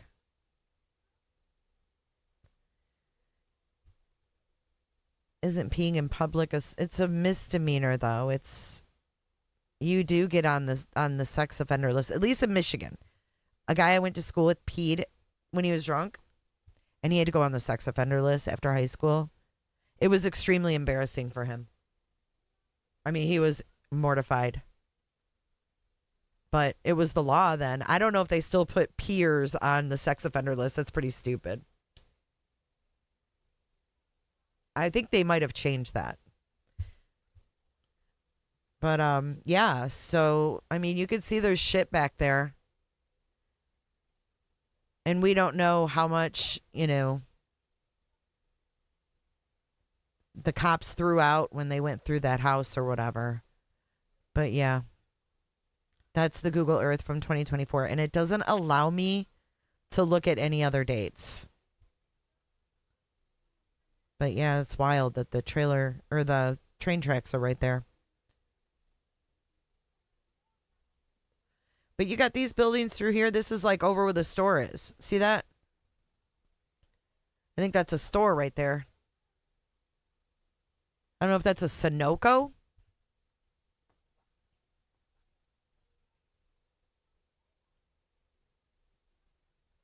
He was working as a DoorDasher? Junior? Was he really? Do we have proof of that? Did they really say that?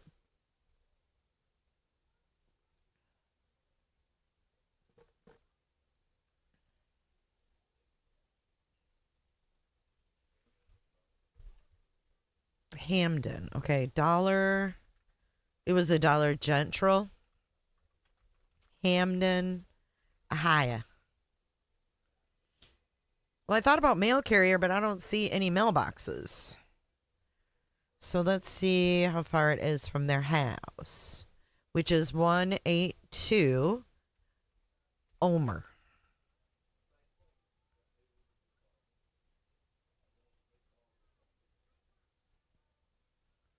Two minute drive time. Let me show you. Hold on. I'm the map, Gray Hughes. Jay's the map. Jay's the map. Jay's the map. Jay's the map. Jay's the map. Some cooter chats would really make Gray Hughes pissed off. Wouldn't it? Could you imagine hearing Gray Hughes complain about cooter chats? That'd be so funny.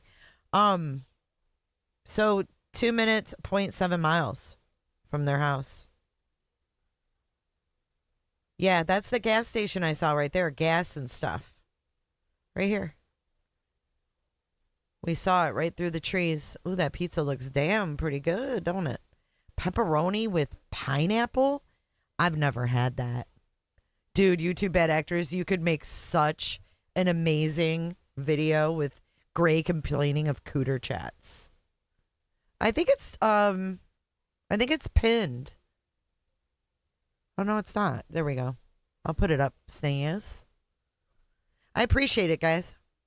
You can get gas and stuff. Get gas and stuff, y'all. I think it's a Southern thing. What do you think? It's a Southern thing. Oh, shit. Tell me that doesn't sound like Aunt Edna. Sounds like Aunt Edna from National Lampoons. Oh, shit. So anyway, that's how they get there. Let's go back. I heard he was a dasher, so we don't know for sure. Here is here's another photo gallery. I love that gas and stuff. Like, hell yeah. So this is one of their publications, the Telegram, for Jackson and Vinton counties. But this will give you an idea of what it was like. Oh, it's like a slideshow. Sweet. We'll let this roll through. Ivy League. Ivy League, thank you for the $9.99. She said, Gray Hughes, we want to hear you say cooter chats. I am very uncomfortable sitting here. Thank you so much for your super chat, Ivy. I sent you the birth dates of the kids. I pulled them from court transcript. Okay, thanks.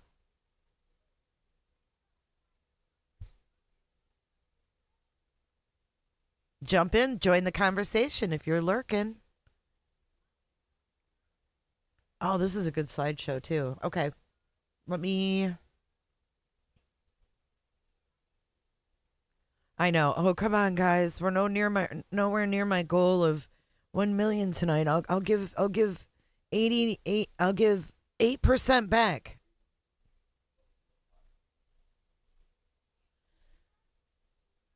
Email. Okay, there we go.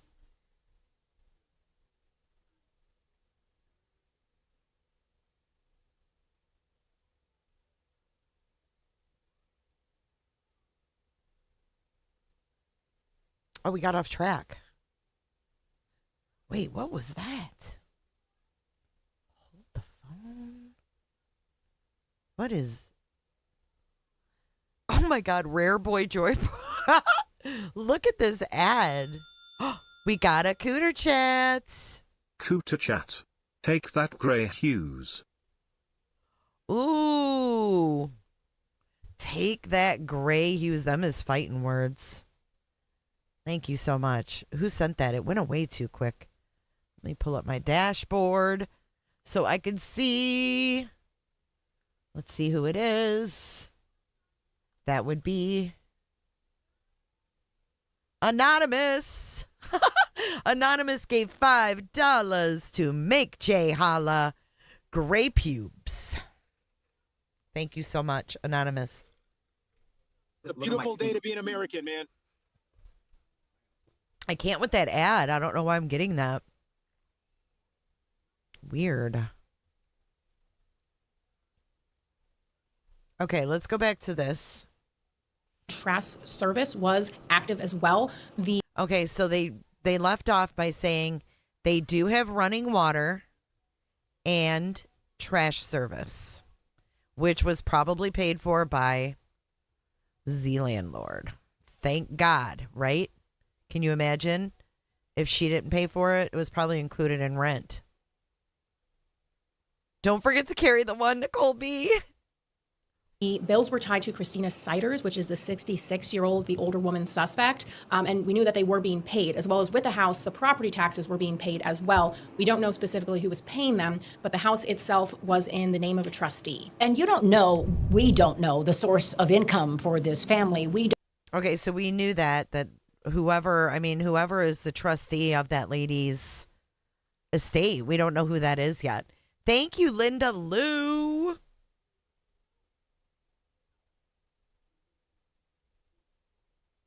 Oh. Coming in hot, just like the fajita. Thank you so much, Linda Lou, for the $5 super chat. She said, great coverage. As always. Thank you so much. I appreciate you. We don't know, do we, how these bills were being paid, but you learned, did you not, that they've been here at least 4 years in the house? Yes, investigators did confirm that, and the property records showed that the bills were up to date. The last one being a little over, $900, and it was up to date and paid, so they wouldn't have, people allege that water was shut off, things like that, but we were able to confirm water was running. Now, so we know they had a landlord. You wonder, was anybody checking on this house? And Katie, you also have to wonder, that many. Well, obviously they were checking on the house because we saw that they had a new roof done. Thank you, Colette. Colette coming in hot with the eyeballs. The devil is dancing tonight. Thank you for the $9.99. Much appreciated. Take that, Gray Pubes. Hey, Mama Bear. Any children? Was anybody seeing if these children were getting any kind of an education? Even if you homeschool, you have to have lesson plans and testing turned over to the state. Is there any record of any kind of education or state contact with these children?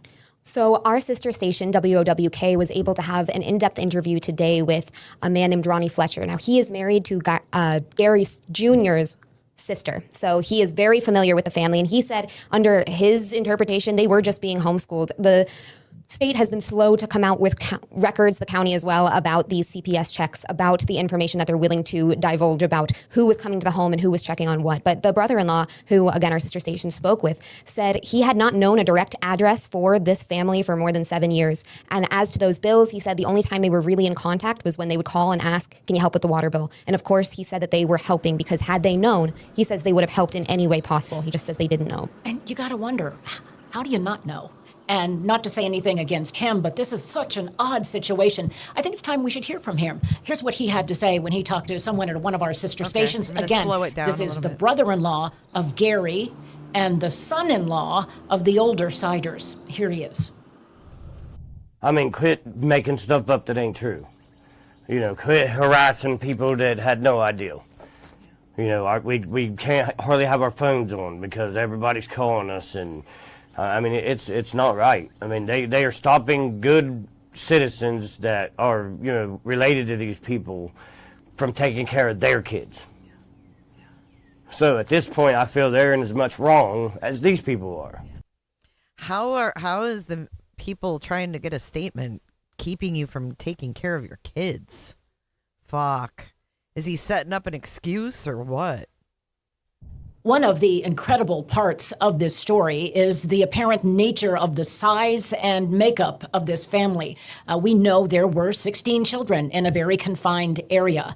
And Katie, you say those aren't the only births for the young woman and Gary Siders Jr. in this family, were they? No, they were not. So we were able to obtain birth and death certificates for 2 young twin girls who were born and died tragically on November 20th, 2022. Now, they were born right next door to where we're filming this right now at Riverside, and there was no indication that any sort of abuse led to this. I cannot stress this enough. The death certificates say it was natural. These children were born 24 weeks in, conjoined. That is just sadly not a situation that a lot of children can survive. Right. And they, again, the multiple births in a short amount of time. We don't know the physical condition as well of the mother. She is in custody. But you have been looking, Isabel. And now we're hearing from Anjanette Levy at Law and Crime that Elizabeth may be pregnant in jail. Into how this all came about. And also, there are criminal charges in an unrelated case pending against Gary Siders Jr. Can you tell us about that? Yeah, so Colleen, we know the day of that search warrant was part of an investigation involving allegations of domestic abuse and child neglect, separate from the case that really has caught national attention. But Gary Siders Jr. actually has different charges he's facing, and that is for indecent exposure at the home you're seeing now, and it's on 4 separate dates in May, May 23rd, 27th, 29th, and 31st. And again, that was just at his. So, again, these charges, he was supposed to be in court tomorrow, but his lawyer's on vacation. I would have to think that a prosecutor would schedule. I appreciate the stew out to you. I appreciate the shit out of you. Is that what he said? Thank you, Pretty Hate Machine. I appreciate you too.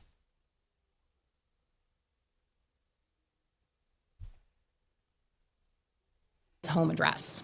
When you say no, what I was saying is thank you so much for the cooter chat. I appreciate that. But why would they give him a public defender that has a vacation scheduled? You would think they would schedule that way ahead of time. And they would know this guy has a vacation plan. So is there another reason for this? Decent exposure, was it to family members or is this to someone in the general public?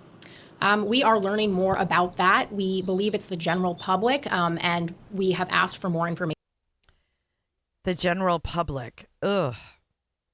Who could it be? And are waiting on that. And I know we're going to be carefully covering these court cases as well. And I emphasize the question I'm about to ask is speculative.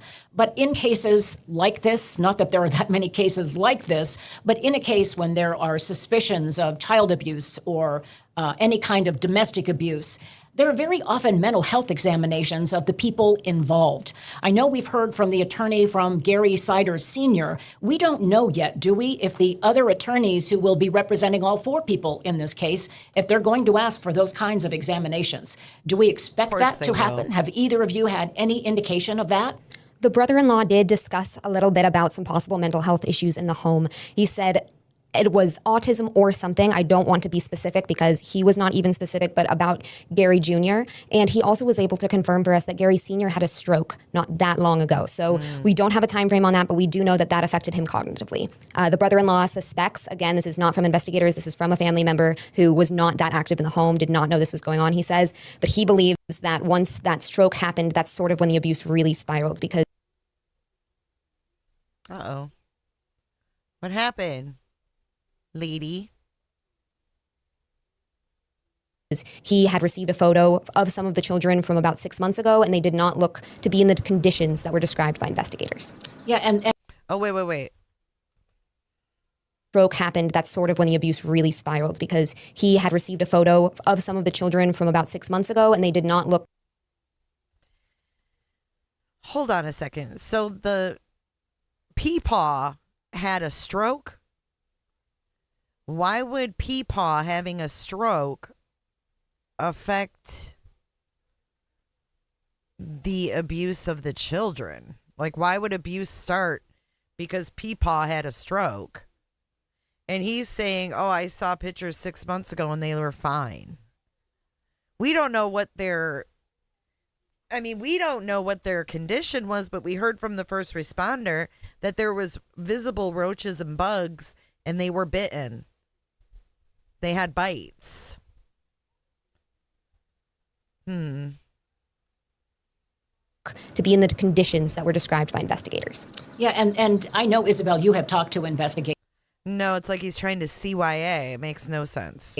And we could tell from the tone and the nature of the initial news conference that they found this situation to be very disturbing, didn't they? And were stunned at the number of children who were there. Were they shocked by all of this? They were. The way they described the home is just, they were in shock describing it, and they did not expect to come upon 16 children. They were there, serving that search warrant, which we are trying to learn more information about. I mean, it would have been cool if he would have met with these news people and, even covered their faces and said, look, here's a picture of them 6 months ago. Like, they're fine. You saw what photo?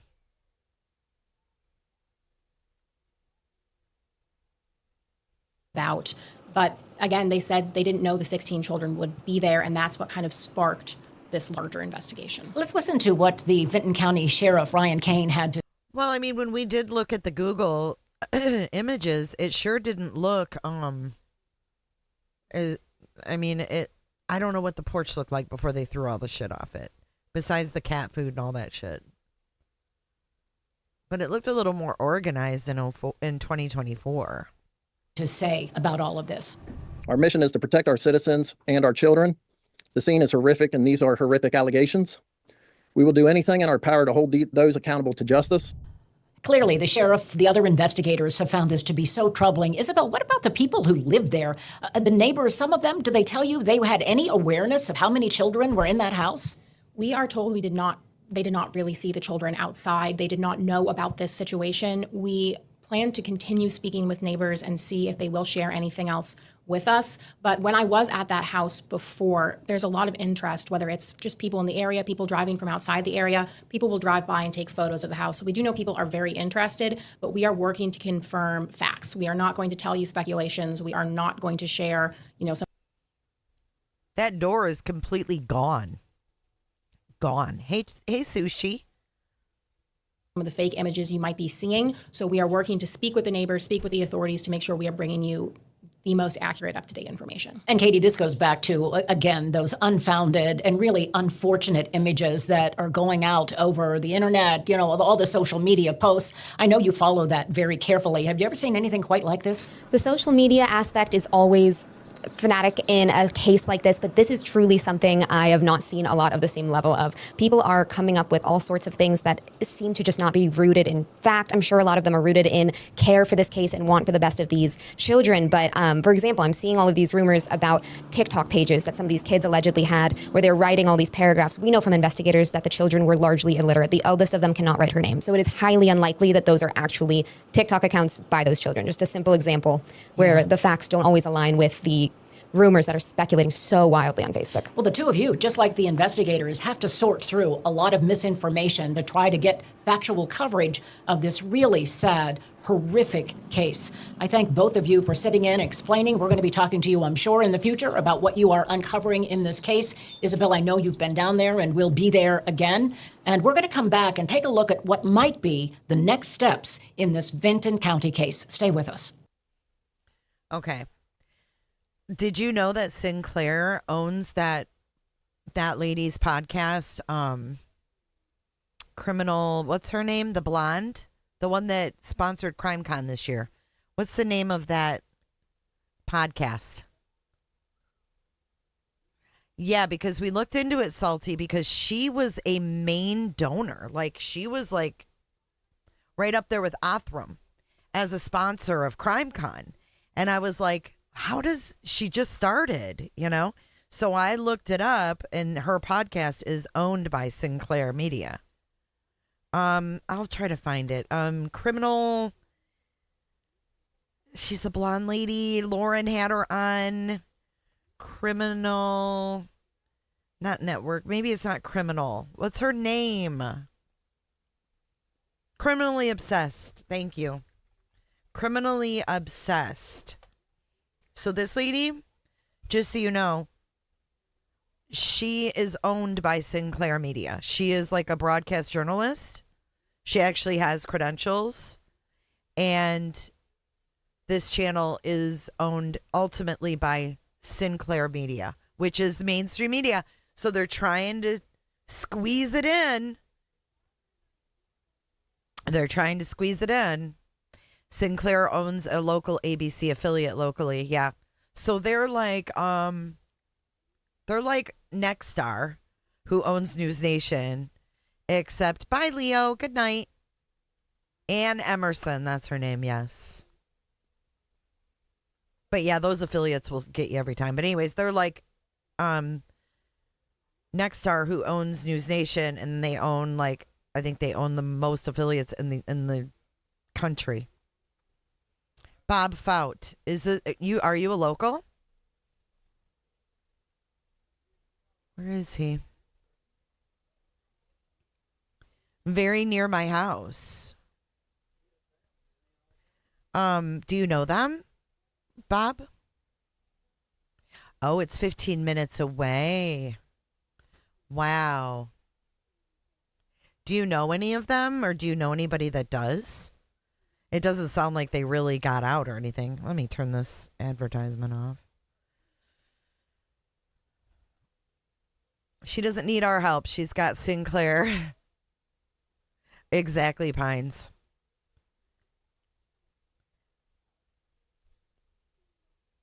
So I think we went through most of the stuff. I just have one more thing for you guys. And I want to thank the cookbook, the Anarchist Cookbook, for this. I think that's who sent it to me. I'm sorry if I'm wrong. But this is the Associated Press. And this has a little bit more information. So this, let's see. This confirms he was a DoorDash driver in this one. Okay, so the children weren't enrolled in school. The family moved around over the past 2 decades, and neighbors said they never spotted the kids. The kids remained mostly confined to a small room in the house under deplorable conditions. They had a vigil in the town for the kids. What is going on tomorrow, Leo? I missed it. Let's see.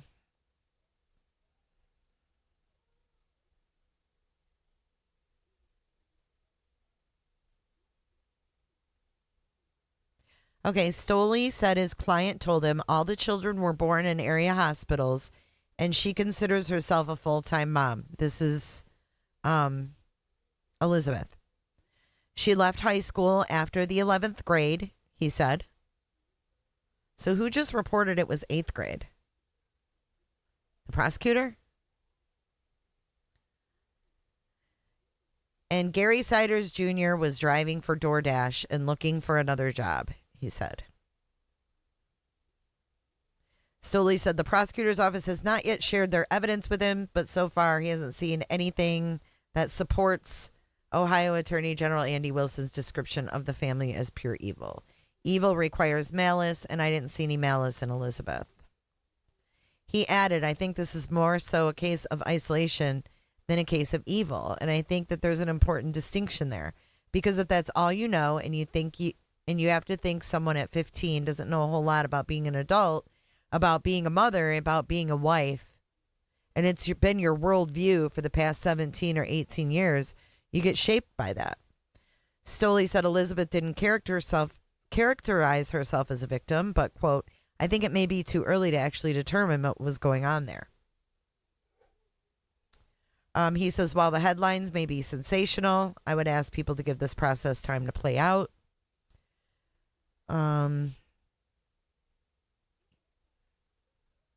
So that's the Dasher thing. Let's see what else. A man who lives 3 doors down said he had seen no kids at all there. It's a sad situation. Said Joseph Stewart, 60, who's lived in the quiet neighborhood for 6 years.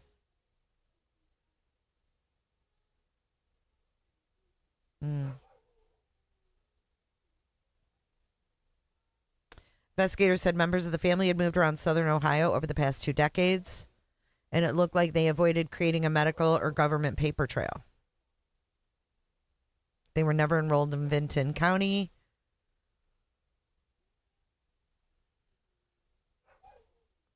The children spent most of their time in a room that was roughly 12 by 12, according to investigators who noted that human waste was all around. They looked like almost feral animals. It was terrible.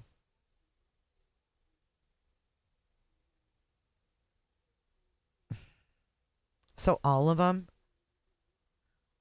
from those ages. Rick says those kids were seen regularly at Dollar General. Yeah. They would go to the store just before closing, and some of the kids would be with them. Let me see if we can find an article to read. Siders. Do you hear Summer? Let's see. So I can avoid playing it. Okay, here we go. So it says key details from store encounters. Let's see what it says. You guys can correct me if any of this shit's wrong because it is AI. Nightly visits. Store workers reported that the family would visit the store almost every night around 9:45, 15 minutes before closing. Do you think that they would stay out there and dumpster dive? Like, you know, does Dollar General carry eggs? Does Dollar General carry bananas where they would have those boxes back there? And did they maybe like take shit that they threw out? I don't know. It's just a thought.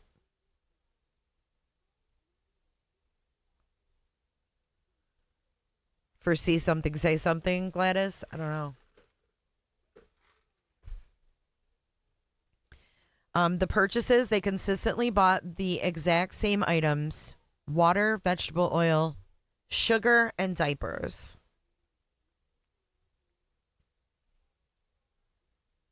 Oh, wow. The kid said he noticed. Wait, hold on, Bob. Let me go back and read your first one. Let me go back to Bob. Who said the kids went to Dollar General? The worker.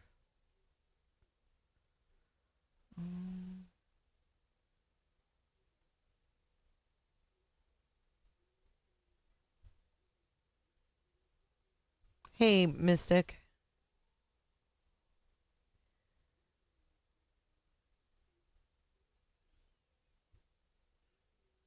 Water, vegetable oil, sugar, and diapers. They consistently bought those items. Cashiers noted that the children brought into the store appeared extremely thin, ghostly pale, and had strong odors. They often wore their hair covering their faces. No, I would have called someone on that. Or I would have asked more questions. I don't know. Then they might stop coming in. I wonder if she knew where they lived.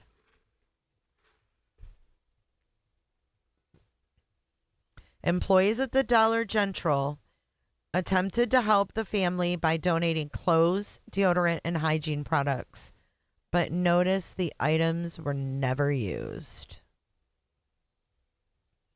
Well, they saw something and they did something. Now,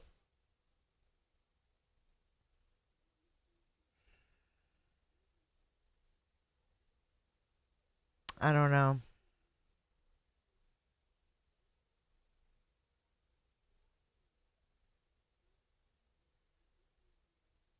But yeah, there's all kinds of interviews with the Hamden Dollar General cashier.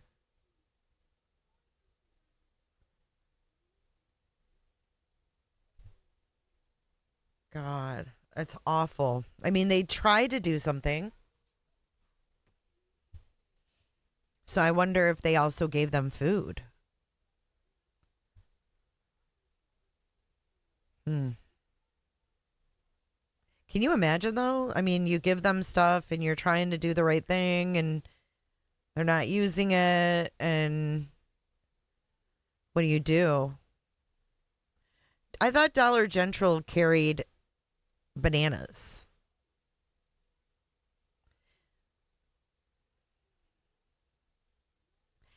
Enough Jesus? I don't know. I think people have speculated that maybe like sugar water or vegetable oil, like were they giving the kids like spoonfuls of vegetable oil? I don't know.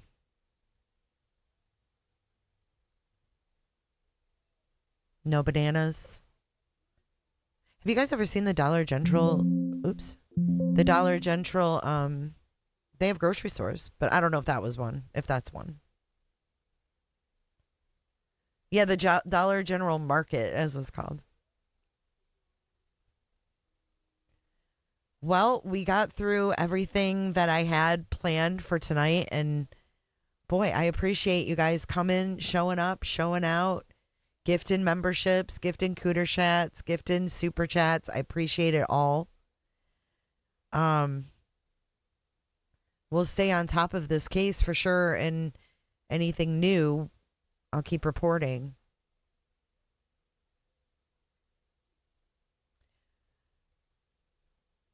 Family Dollar, is that what I'm thinking of? Jay, check your DMs tonight. Okay. It is an important conversation. And Salty, thanks for helping lead the path. Like I said in the beginning, if you haven't checked out Salty, she's a great lady. You're going to want to check her out. And let's end our poll. This is about Elizabeth. How do you feel about Elizabeth, the mom? Not sure, need more info, 60%. I'm very proud of you for not jumping to conclusions. 29%, their minds are made up that she is a victim. She started as a victim. She remains a victim. And perpetrator, we're at 11%. So we'll keep that going. Keep that momentum, guys. If you see something fake, click the little report button. These AI videos were out of hand in Nancy Guthrie case, and they're out of hand in this one, from what I'm hearing. So thank you, moderators, for being here. Thanks, everybody, for all of your participation tonight. I do appreciate it. If you haven't hit the thumbs up, that is a free way to show your support. And we're going to run our credits, and then we're going to get on out of here. You guys enjoy the rest of your evening. Bob, if you want to email me, if you hear anything that's going on, or you just want to, shoot the shit on what that area is like, what the people are saying, if there's any vigils or anything like that, you want to keep me updated, I would appreciate it. My email, I just put it in the chat. Thank you so much for being here, Bob. And I hope that your community can, heal from this. It's very jarring, especially, when in such a small community. So I hope that your community is doing good. Salty will be live in the AM. So check her out over at Salty Sleuth Investigates. And thank you again. It was good to see all of you tonight. Have a great rest of your hump day.